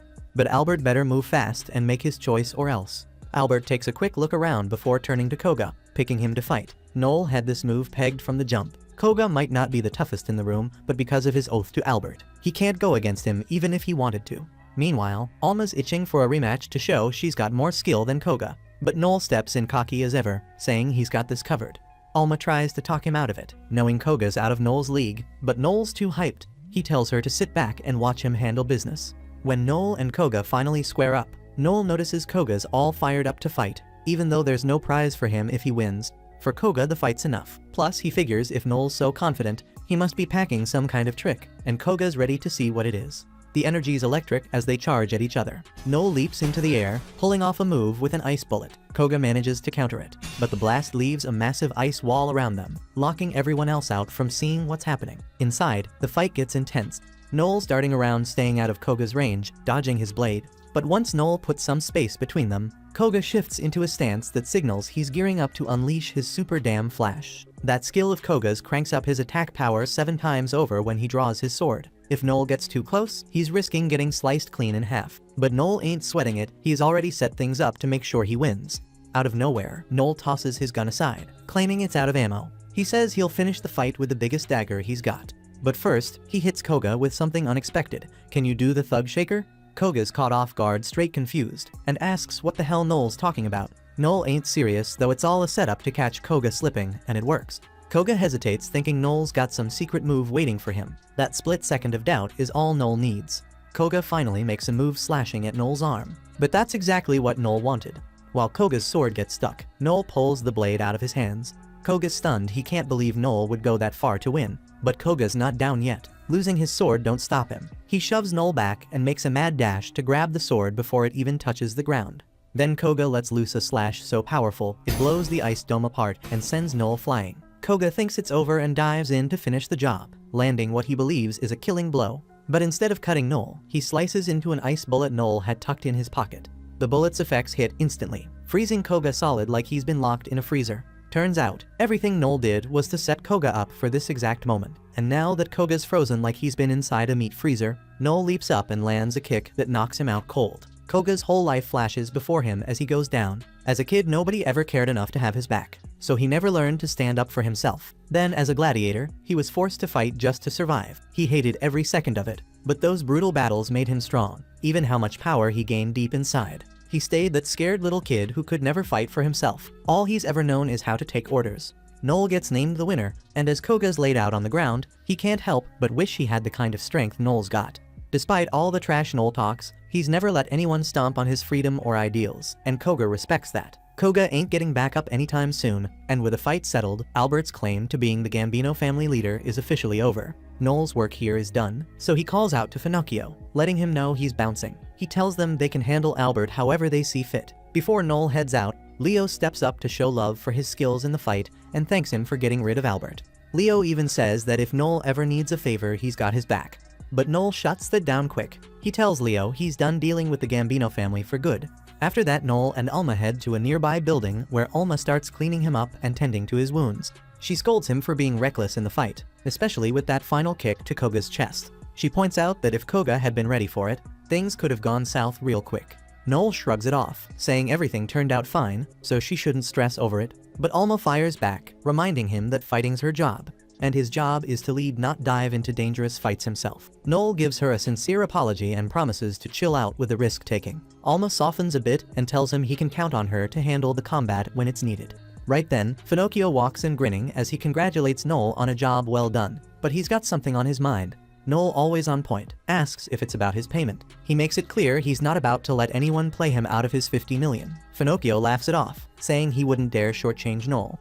This whole setup worked out perfectly for him. He got rid of an incompetent rival without lifting a finger, so Noel earned every cent. But Finocchio has something else to discuss, something private. He asks Alma to step out of the room for a moment so he can talk to Noel one-on-one. Noel tells Alma it's all good, so she steps out of the room. As soon as the door closes, Finocchio drops the small talk and goes straight for it. He wants Noel to join the Luciano family. He's making big promises too, saying he'll treat Noel like royalty.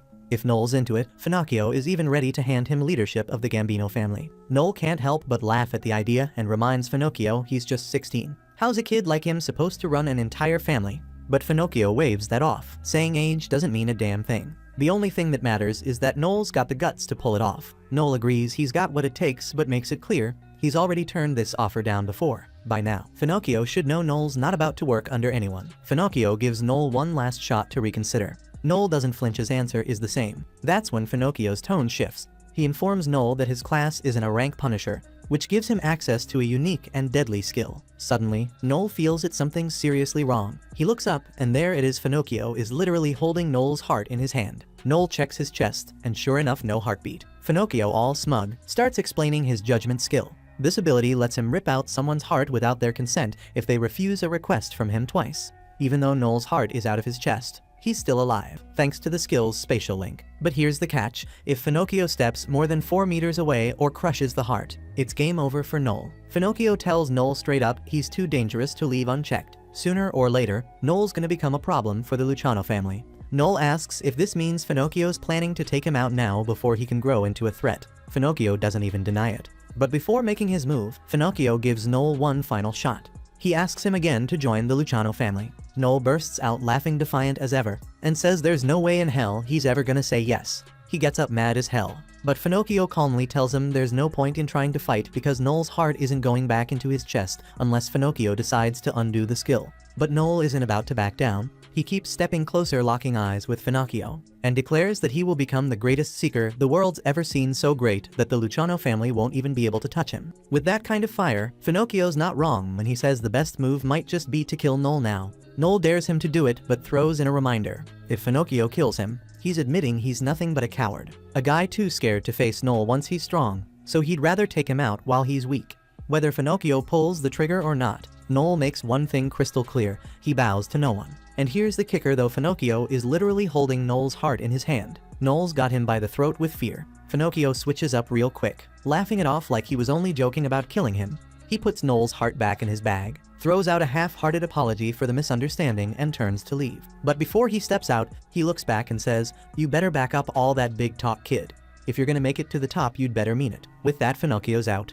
As he's heading out the door, he locks eyes with Alma, who looks like she's one breath away from tearing him apart after the stunt he just pulled. but she doesn't move. But one day she's gonna rip those nails. So Finocchio keeps it moving, heading back to his carriage, where Albert's waiting. The moment Albert sees him, he starts begging for his life, tears and snot everywhere. Finocchio's disgusted, honestly. It's pathetic.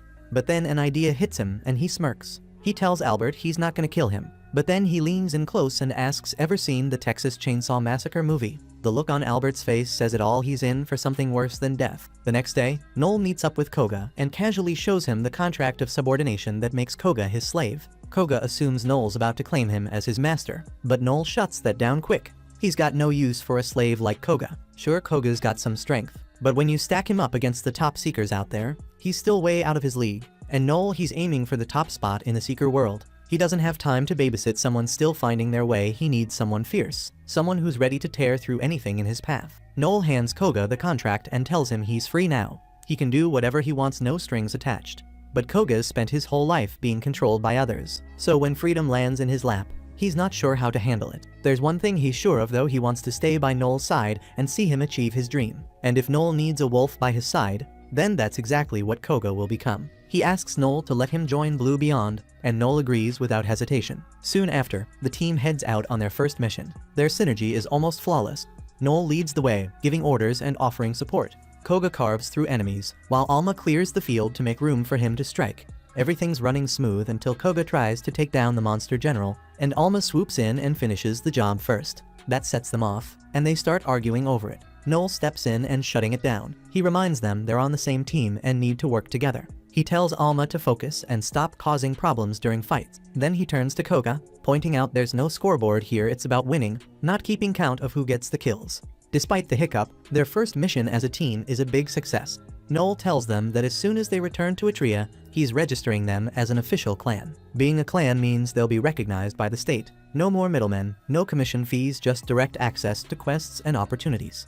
As he talks about the future, Koga notices something on Noel's arm and points it out. Alma sees it too, it's the B rank mark. She makes a comment about wishing it had shown up somewhere more noticeable, but Noel doesn't care. For him, this is proof that he's getting closer to his damn goal of becoming the strongest seeker in the world. The story shifts back in time, and we see Noel running the show, giving his maids directions on how to keep the business running smoother. Then this old man walks in and introduces himself as Harold Jenkins, the guild supervisor. Noel pours the man some wine and Harold takes a sip. He's feeling it, says the wine's good, and guesses Noel's winery must be doing all right. Noel shrugs it off, saying things are okay. He's getting by thanks to his granddad's inheritance and the crew his granddad left behind. Harold's watching Noel and figures he's got a natural gift for leading people. But Noel waves that off too. He says he's not doing anything big and plans to step back soon, letting the servants take over the business. Then Noel flips the vibe, gets serious, and straight up asks Harold what he wants. He reminds him he already told the guild everything about the disaster that hit his town. Harold pulls out a photo of some abyssal beast and says,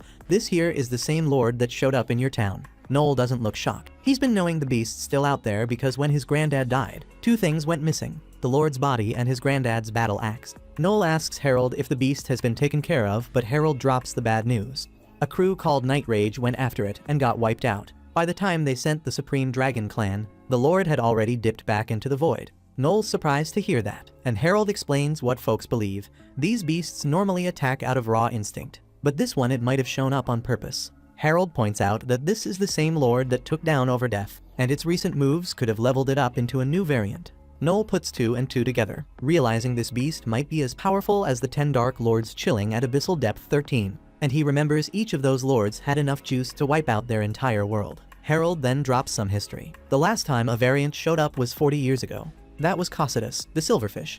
It took out 3 whole nations like snapping fingers, but eventually got put down by Overdeath's crew, the Bloodsword Federation. Harold adds that was the first time anyone ever took down a variant. Before that, everyone thought the only way to deal with these beasts was to shove them back into the abyss. Noel starts piecing it together. This beast might unleash a disaster that could wreck humanity. Instead of worrying, he smirks, finding the idea interesting. Harold notices that grin and thinks to himself how much Noel reminds him of his grandfather. Harold starts talking, saying he used to be an inspector working with the Bloodsword Federation, and he knew Noel's grandfather well. He explains he dropped by to check in on Noel, but says he's got nothing to worry about now. Then he brings up how Noel's turning 15 next year and can officially begin his journey as a seeker. Harold tries to leave, but Noel stops him, telling him to remember his face.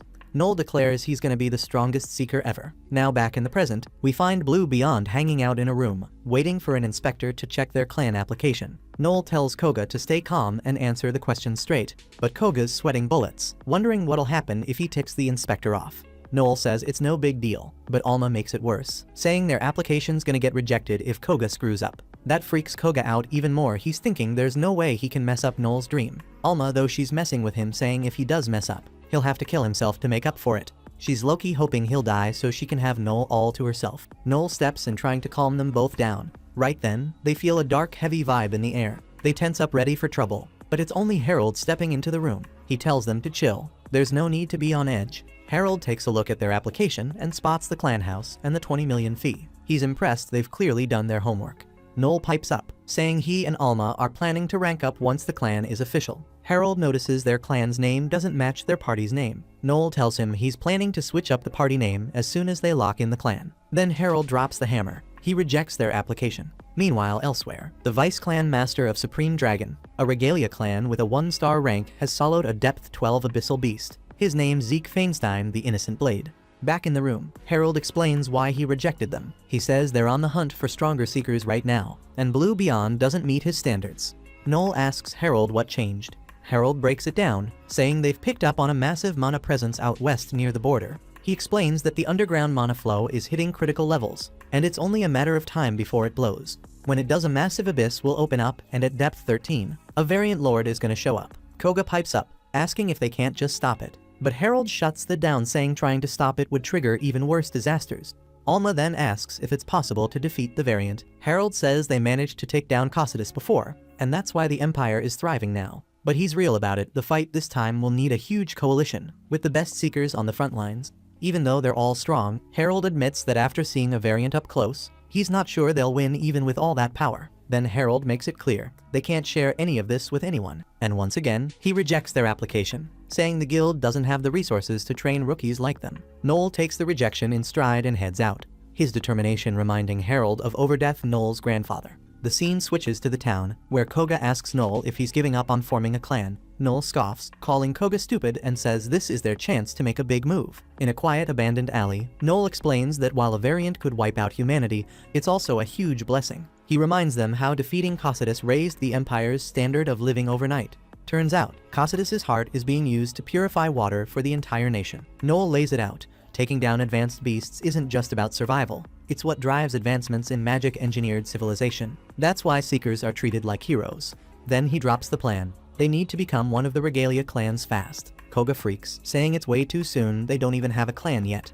Alma remembers Noel saying earlier that they'd join the Regalia in a year. But Noel, he's speeding things up. He says they're gonna do it in half a year. He tells them they'll gain enough experience in the next few months to stand out as a clan. Ideally, they'll even get called to fight a variant within the year. If they take down that beast, their names will be legendary, etched into history as some of the strongest seekers ever. That's why there's no time to waste. Noel figures they need to stack up skills and knowledge before they even form their clan if they want a shot at joining the Regalia. While thinking it over, Noel hears a newspaper vendor yelling about Zeke taking out a Depth 12 Lord. That gives him an idea. He realizes they need a spectacle, something big and dramatic to grab the public's attention and give people a story they won't forget. He tells his crew he'll cook up a plan. Next, we see Noel ranking up and picking a subclass strategist. A gnome helps him through the process. Afterward, Noel breaks down what being a strategist means: boosted brainpower, the ability to analyze fights in real time, and making snap calls based on predictions. Later, Noel's walking through town and spots Zeke surrounded by a group of women, all trying to get him to grab some white coffee with them. Zeke notices Noel walks over and surprisingly knows who he is. Noel puts on the nice guy act, greeting Zeke politely. He casually drops some knowledge about the city's top seekers, saying there are 3 X ranks around. First is Victor Crosser, the beginning one and master of Supreme Dragon. Then there's Leo Eden, the King Slayer and master of Pandemonium. And finally, there's Zeke Feinstein, the Innocent Blade. Zeke recognizes Noel as Overdeath's grandson, and even remembers hearing about him taking down the Gambinos. Noel tries to play dumb, denying it was him, but Zeke isn't buying it. He says the Gambinos got overthrown right after Noel had a run-in with their boss. Zeke's sure Noel was behind it and wonders what kind of tricks he pulled. Noel drops the act and straight up asks why Zeke's dancing around the real issue instead of saying what he wants. Zeke admits he's trying to recruit Noel for his clan. Noel shuts him down instantly. He's got no interest in working under anyone. Zeke, unfazed, says he's the type of guy who'll do whatever it takes to get what he wants. That's when Noel realizes Zeke's not afraid to use force. Smirking, Noel challenges him, telling him to show what he's got. He says if Zeke wants him to follow orders, he'll have to prove he's the strongest first. He's talking about how there are 3 X-rank seekers in the city right now, but Victor's getting up there in age, so that leaves 2. He's trying to figure out which of the 2 is the top dog, and Zeke catches on Noel wants him to step up and prove he's stronger than Leo. Noel's looking to bring him in, but Zeke's thinking an all-out fight between him and Leo would end with one of them 6 feet under. He straight up tells Noel that he's shady. Noel brushes it off and dips. And some guys roll through, and one of them spots Zeke, calling him out as the second toughest seeker in the whole city. That hits Zeke's nerve. He's pissed and presses the guy, asking why he'd say something like that. The guy explains, well, Leo's taken down more lords solo than you have. Zeke snaps and sends the guy flying. Noel, watching from the sidelines, picks up on it being called second best is Zeke's weak spot. Noel decides he'd better form a clan fast before Zeke causes any more drama. Meanwhile, Alma's training with Lisha. Lisha wipes the floor with her. Afterward, she tells Alma you're not cut out for backline work. You get too fired up and don't even notice when you're in range for an attack. She breaks it down being a backliner means keeping the battlefield in check and staying aware of everything. She says Noel's a prime example of that. Alma starts thinking maybe she's better off being an assassin instead. Lisha agrees but reassures her, saying that while party balance is important, Noel knows how to use her strengths no matter what. That's when Ophelia, another elf, shows up. She's hyped to see Lisha, and they hug it out since it's been a minute. Ophelia notices Alma and asks if she's the new recruit. Lisha smiles and says no, this is my best friend. She just joined as a seeker, so I'm showing her the ropes. Lisha then introduces Ophelia, mentioning she's with a party called the Winged Knights and that they're both from the same village. Ophelia's whole crew rolls up next. She introduces them one by one. Vaslav, the summoner, Kain, the lancer, and their leader Leon Frederick. Ophelia turns to Alma and says she's welcome to hit them up if she ever needs anything. Alma thanks her, but Ophelia brushes it off, saying it's what fellow seekers are supposed to do, especially with some shady folks trying to throw their weight around. She starts dropping tea about Noel, calling him out as the leader of Blue Beyond and warning Alma to steer clear of him. According to Ophelia, he sold his own crew as slaves and made deals with the mob.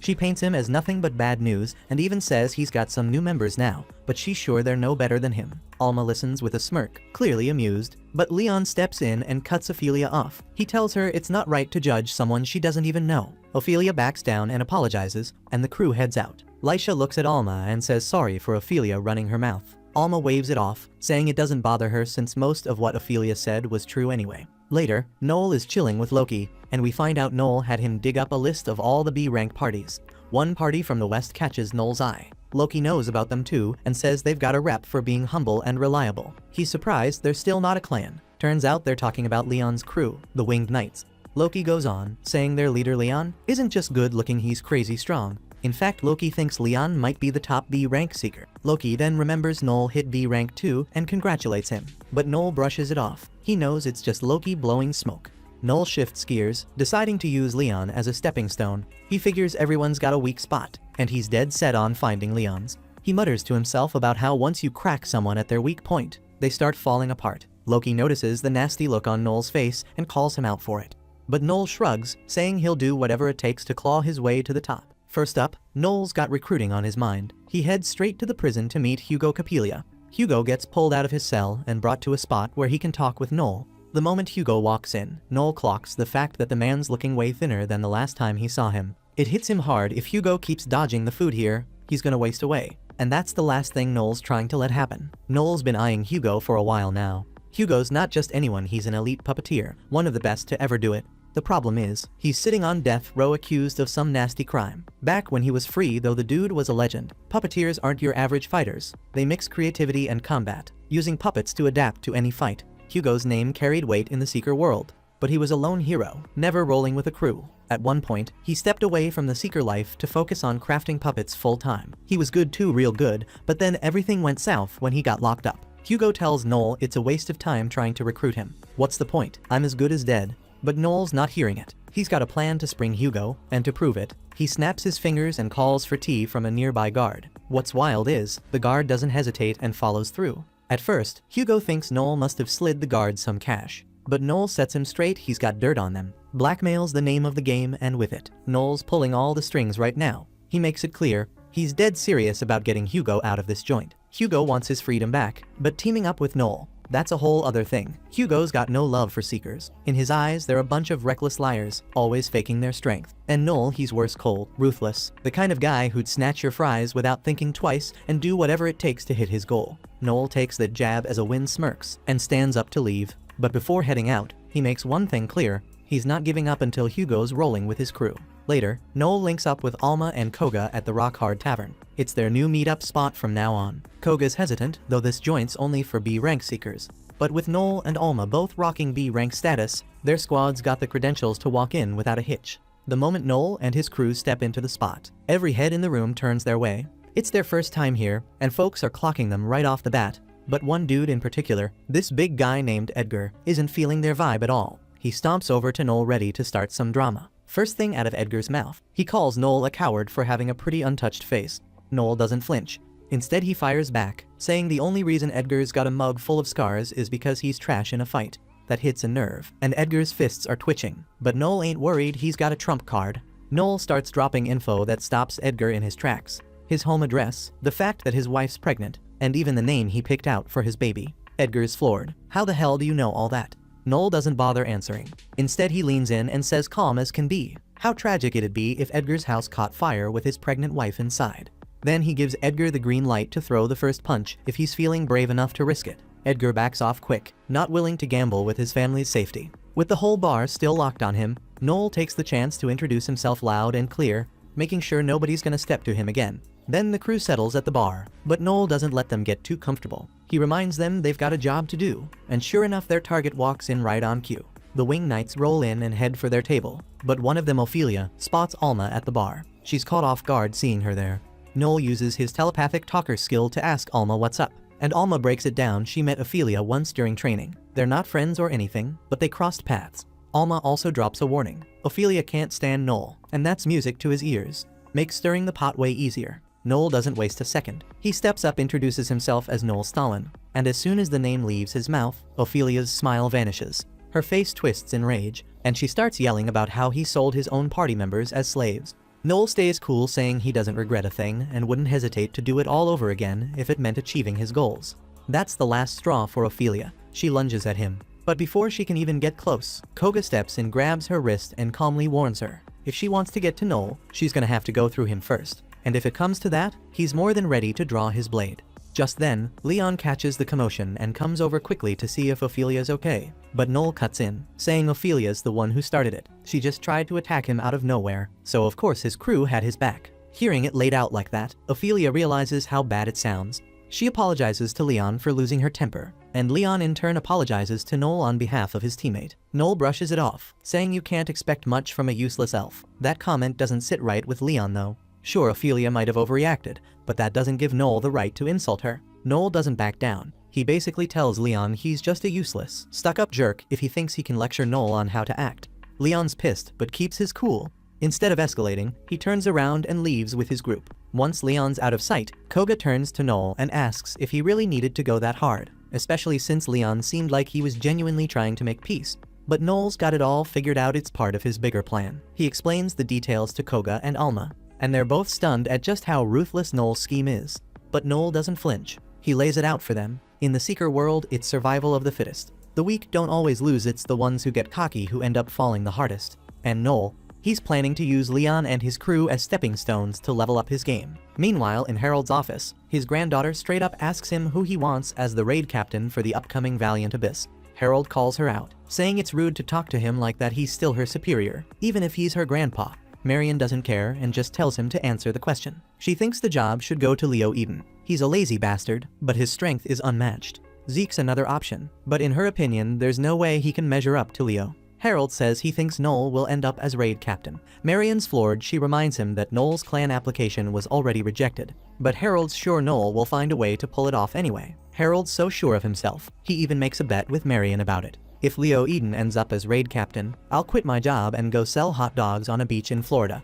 But if Noel pulls it off and becomes raid captain, you gotta go to etiquette school. Marion doesn't love the idea of sitting through etiquette school, but she's not the type to back down from a bet, so she agrees. Later that night, Kyne's walking down the street when he spots two drunk guys chatting about their dreams, and it takes him back to his childhood with Leon. Leon's always been a good-hearted guy, almost too good for his own good. Back in their village, he used to get picked on by the local troublemakers because he kept snitching on them. Leon thought he was doing the right thing, those guys were stealing after all. But the delinquents didn't see it that way and planned to rough him up even more. Before they could though, Kine stepped in. The bullies bolted the moment they saw Kine. Afterward, Kine asked Leon why he didn't fight back. Leon was a swordsman, so he could have taken them all down in no time. But Leon shook his head, saying it didn't feel right to fight violence with violence. That's when Kine realized Leon was serious about wanting to do the right thing, so he suggested they become seekers. Kine says there's nothing more righteous than taking out the monsters crawling out of the abyss. Years later, they did just that. They formed a party and were battling a monster in the forest when Leon hesitated to finish it off. Kine was holding the beast back, and Leon didn't want to risk hitting him with his ultimate move. Kine, always the bold one, told him not to worry. I'll dodge at the last second, just take the shot. Leon hesitated but trusted Kine's confidence. He went in with his finishing slash and completely obliterated the monster, clearing the abyss.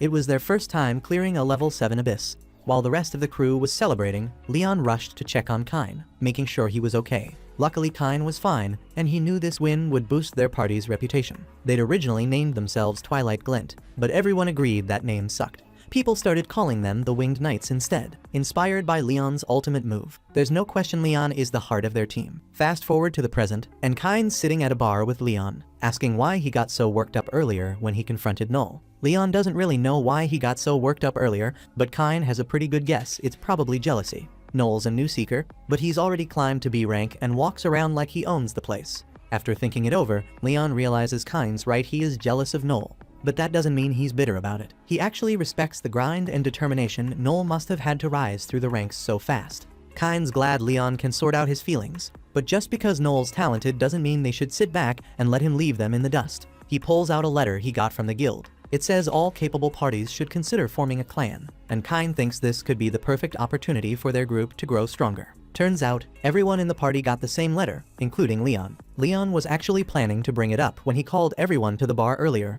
but after that whole mess with Null, he left before he could. The group's already agreed to go with whatever Leon decides, so he makes the call they're forming a clan. The next day, Leon and Kine head to the guild to submit their application, but Harold shuts them down. Leon's confused. Their party meets all the requirements, so why reject them? Harold explains that under normal circumstances, their application would have gone through. But with a Valiant set to appear in a year, the guild's only granting clan titles to parties that can jump straight into the fight. Kine fires back, saying that's not an issue. Their team just took down a level 7 abyss on their own, they're more than ready. But Harold presses him. If they're so capable, why didn't they apply for clan status right after that big win? Harold says that's the problem. Leon's party isn't serious enough about getting stronger. Without that obsessive drive to improve, they won't be ready to face the Valiant in a year. Kine's pissed. He asks Harold why he even sent them the letter if he was just gonna reject them. Harold takes a look at the letter and says he didn't send it. Someone must have sent it as a prank.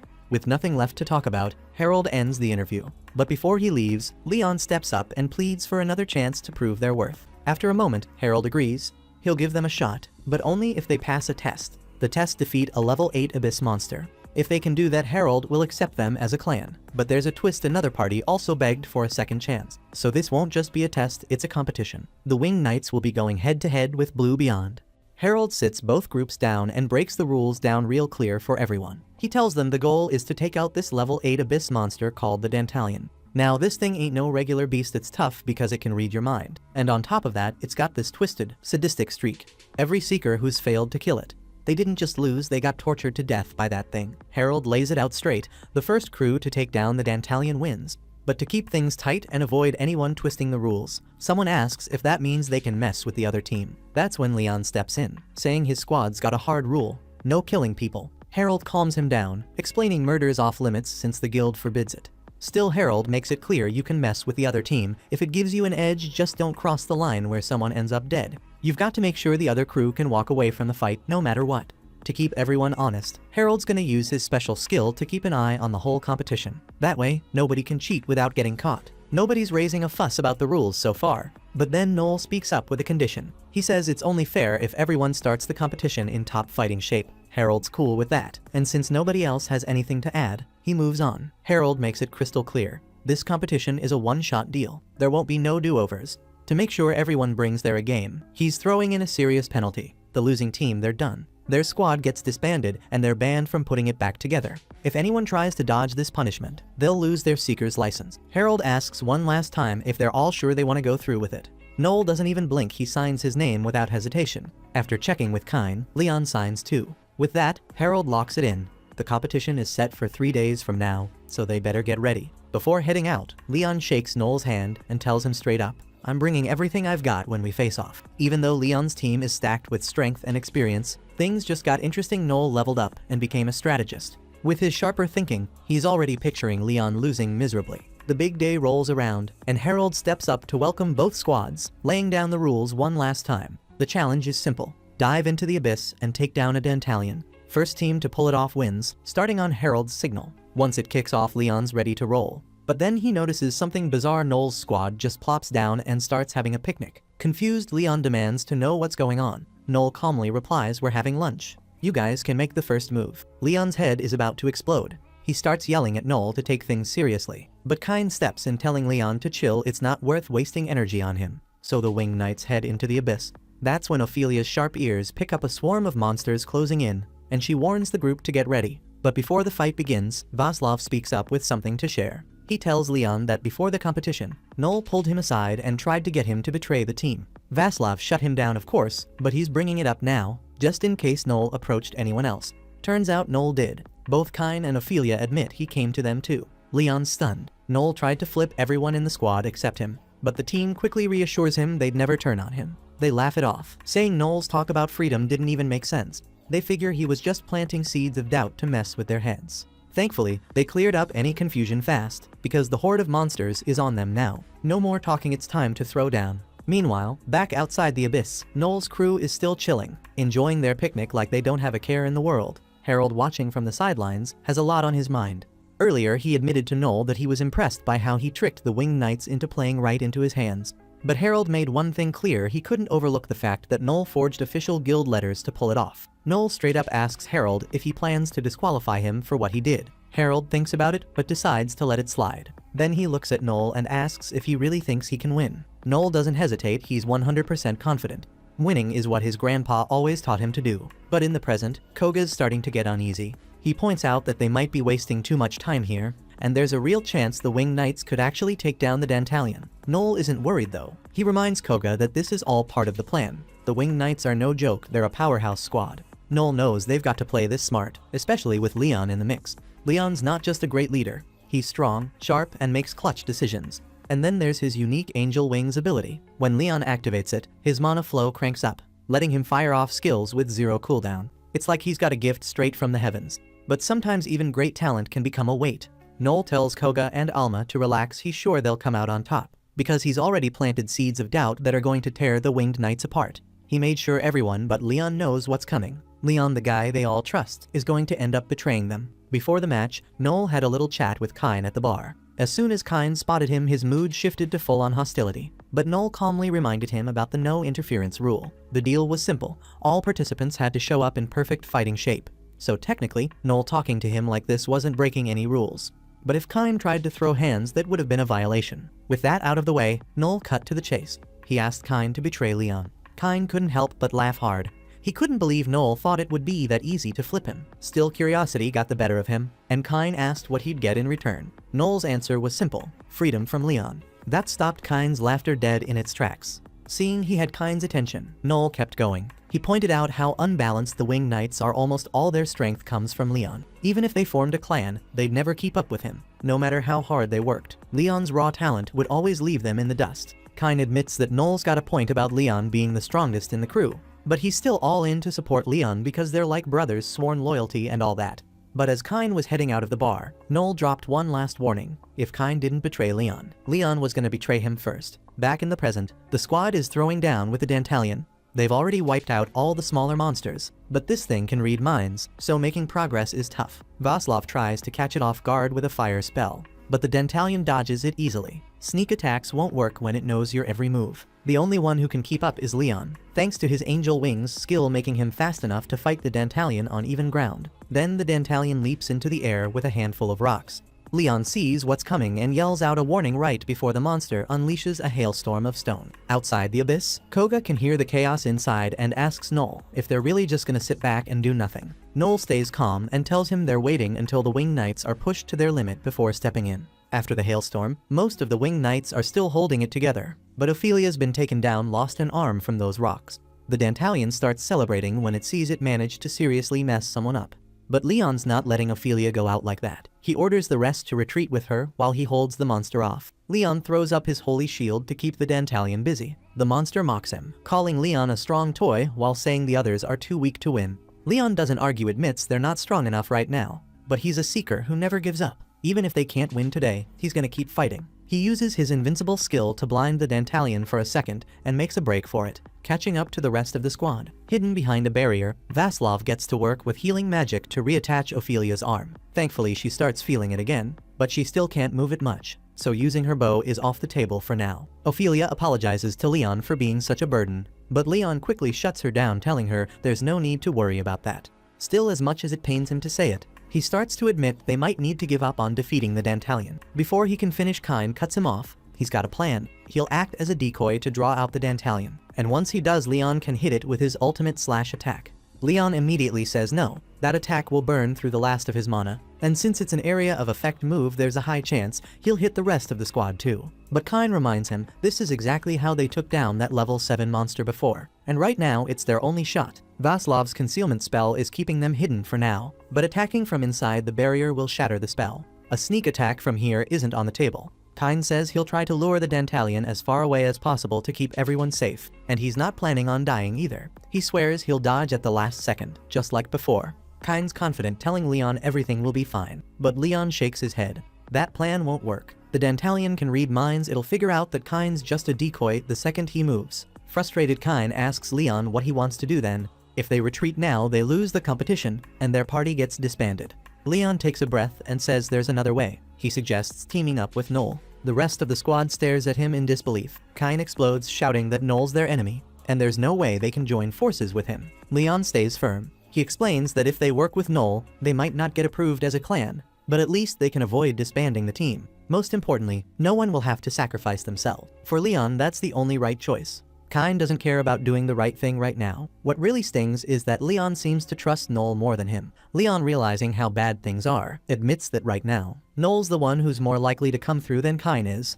That hits Kine like a ton of bricks. He walks up to Leon and stabs him in the gut. He admits he's been jealous of Leon's talent this whole time, but he still thought of him like a brother, so he stuck by him. Kine says he would have given his life for Leon because he thought Leon trusted him, but now he just wants out. Before Leon can respond, the Dantalion lands right in front of the group, and for a second they're all frozen with fear. But then something unexpected happens. The Dantalion isn't coming for them. It's after Noel, who just showed up. Noel shoots a bullet to distract it and tells Koga to attack from above. To the Dantalion's surprise, it can't read their minds. Noel and the crew had been training for this. They've been using his mind link skill, so now they can follow his orders without thinking, making it impossible for the Dantalion to read their thoughts. And as for Noel, with his sharp strategist mind, he's thinking so fast the Dantalion can't keep up. The Dantalion starts getting a massive headache from trying to read Noel's mind, and in desperation, it rips out its third eye to stop hearing Noel's thoughts. But that's exactly what Noel was waiting for. Now he can give the signal for Alma to finish the Dantalion off. Alma fires up her acceleration move and dashes in, acting as if she's about to land a blow. But that's a setup, a fake out to bait the Dantalion. As it gears up to counter her, Alma flips the script and pops off her next skill, phasing clean through its hand. That's her phantom skill, a slick trick she picked up after leveling up. It lets her go untouchable once a day, slipping past anything physical. While the Dantalion's wide open, Alma wastes no time. She unleashes a rapid strike and punches a clean hole straight through its chest.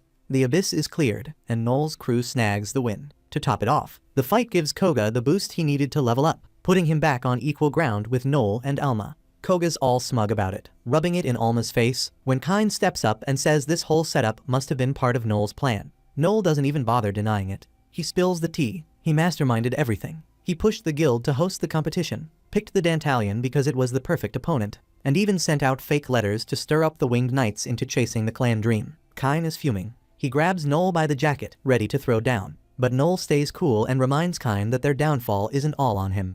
Kine and the crew did plenty of damage on their own. Jealousy pushed Kine to betray Leon, and that cracked the foundation of the whole squad. Yes, the winged knights are strong, but Leon's the only one truly built different.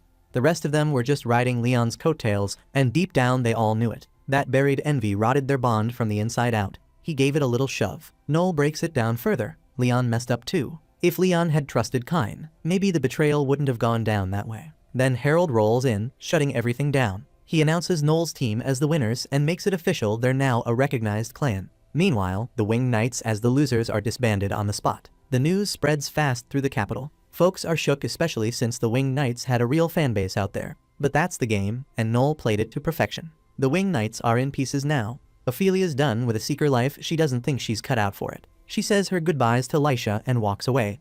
Václav, though, doesn't waste a second. That same day, he takes an offer from another crew and moves on. While all that's happening, Noel heads over to see Hugo and lay out everything that went down. Hugo isn't too thrilled. He says the Winged Knights were one of the few groups of genuinely good people, and it's a shame they're gone. Noel doesn't feel bad about it though. In his mind, the Winged Knights were already falling apart, and all he did was give things a little push to speed it up. Hugo catches on to Noel's real game.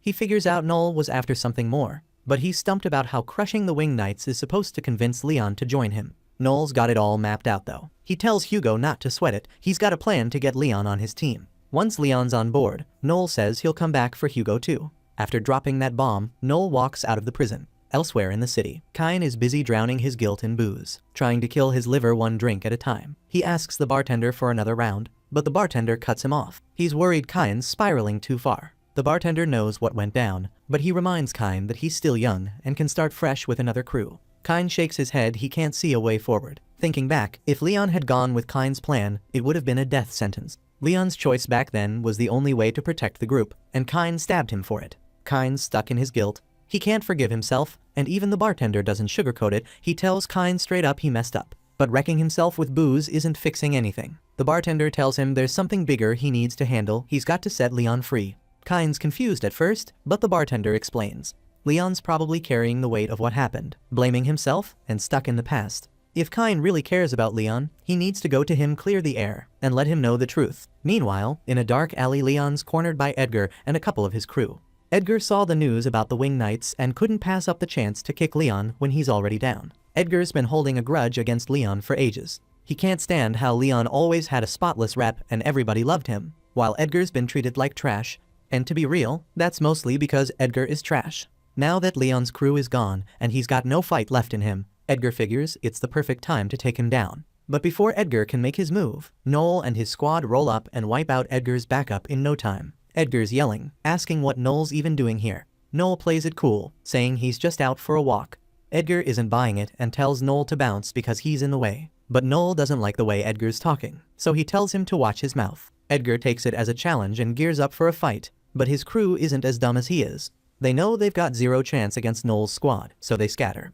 Noel, not one to let things slide, decides Edgar needs to learn some manners. He chops off Edgar's nose, crushes it under his boot, and leaves Edgar screaming. Then he grabs Edgar by the hair and warns him that if he keeps acting like a scumbag, he'll give his whole family the same new style. Scared out of his mind, Edgar swears he'll behave and bolts. Once Edgar's out of the picture, Noel turns to Leon. He tells him they've got business to discuss and makes his pitch. Noel wants Leon to join his clan. Leon's stunned, thinking Noel's messing with him, but Noel assures him he's dead serious. He even offers to make Leon the clan's vice master. Noel sees it as a solid deal, but Leon shuts him down. He refuses to team up with someone like Noel, saying the Winged Knights wouldn't have fallen apart if Noel hadn't interfered. Noel doesn't argue. He points out that the Winged Knights were always on borrowed time, and Leon knew it too.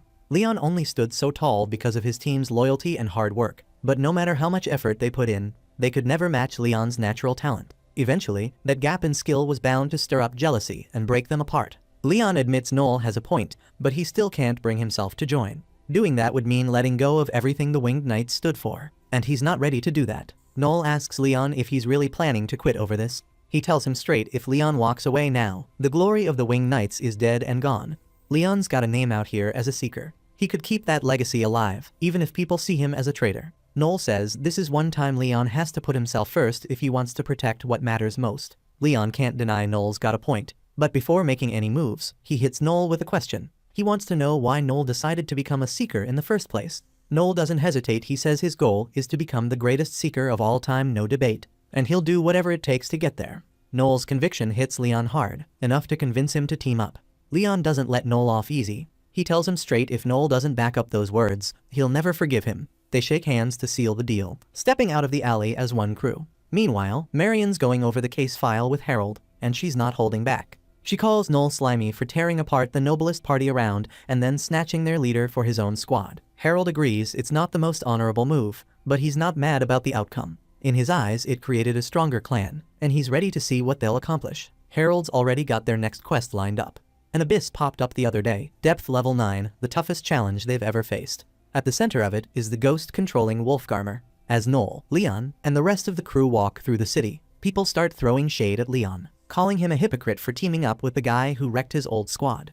Noel tells him to let it roll off his back. He says once Leon proves himself, those same people won't have the guts to talk trash anymore. Before they can move on, someone yells Noel's name from behind. It's Kine, and he's heated. He blames Noel for everything and says he's going to kill him. Leon steps in between them, trying to calm Kine down. He tells Kine that taking Noel out won't fix anything, but Kine's not hearing it. He calls Leon a traitor and says if Leon's so determined to protect Noel, then Kine will take him down first. Kine leaps at Leon, forcing him to defend himself, and the tension explodes right there in the street. As Leon moves to counter Kine, he catches the smirk on Kine's face and realizes what's going on. Kine's pulling this stunt on purpose, trying to boost Leon's image. Leon keeps it cool, knocks Kine out as gently as possible, and lays him on the ground. The crowd starts buzzing, hyping up Leon for his strength and skill, praising how he handled it without even unsheathing his sword. Leon doesn't feel great about the situation, but he's made up his mind to stick to his own path. He knows there's no turning back now, even if it means Kine ends up hating him. As he walks away, though, he hears Kine quietly wishing him good luck. Leon wants to turn around and settle things with Kine properly, but Noel stops him. He tells Leon to keep moving. This is exactly what Kine wants. What Leon needs to do for him now is grow stronger and push forward. Later that day, Noel brings the crew to their new clan house. He's grinning, happy about snagging the place for only 20 million. The rest of the group is stunned the price was that low, but Leon remembers hearing rumors about the place. It used to be an execution ground, and folks say every person who's lived there has been haunted by the ghosts of the dead. Noel brushes it off. If anyone's worried about ghosts, he's already got a plan. He pulls out a skill book. He picked up the exorcism skill. It's designed to wipe out any undead on the spot, so the spirits haunting the place won't be a problem. With the housing situation handled, Noel brings out a special necklace for everyone. It's a snake with angel wings, and he explains the meaning behind it. The symbol represents the balance of good and evil within their squad. From now on, their crew will be called Wild Tempest. A few days later, Wild Tempest is out on their first mission as a clan facing Garmer. But there's a problem. Garmer keeps summoning waves of ghosts, way too many for Noel's exorcism skill to handle. Noel starts sweating it, realizing Garmer's strategy. The beast is smart. It's trying to wear them down before going in for the kill. Noel tells Koga and Alma to back up Leon while he handles the ghosts himself with his ultimate Seraph blade. Leon's not feeling this plan, but Noel doesn't give him a choice. He tells him to stick to the move. They all follow Noel's orders, launching a perfectly timed attack. They manage to clear out the ghosts, but Garmer is still standing strong, forcing them to fall back into a cave. The crew is wiped out, barely able to move, but there's no break coming. Garmer charges into the cave, growling that he's about to make them his next meal. Before Garmer can do anything, Noel steps forward and throws out an offer. He says he's got some valuable info for Garmer if it agrees not to eat them. Garmer's intrigued and asks Noel what he's got to share. Noel casually pulls a mister from his pocket and sprays it into the air. Garmer looks confused, not seeing how this mist could possibly help him. Turns out, it's not meant to help Garmer, it's meant to take him out. Noel sprays a fast-acting poison into the air, specially crafted with Alma's secret juice. This version is deadly for beasts like Garmer, and it starts hitting him immediately. Garmer growls, claiming a little poison isn't enough to stop him. But Noel smirks. He's got way more poison lined up in this cave. The buildup is too much, and Garmer collapses to the ground. This was all part of Noel's setup. He had everyone act like they were losing to bait Garmer into the cave and let his guard down. Now, with Garmer weakened, Noel steps up and lands the final blow, finishing the beast for good. After wrapping up the mission, Noel heads back to Harold. Harold congratulates him on Wild Tempest's first big win as a clan, but Noel isn't satisfied with just that. He's got his eyes set on the top. He's determined to become the greatest seeker of all time, and as a talker, his first step is turning his clan into the strongest one in the game. That wraps up the final episode. Make sure to hit the like button and subscribe to stay tuned for more. I'd love to hear what you think, so drop your thoughts in the comments.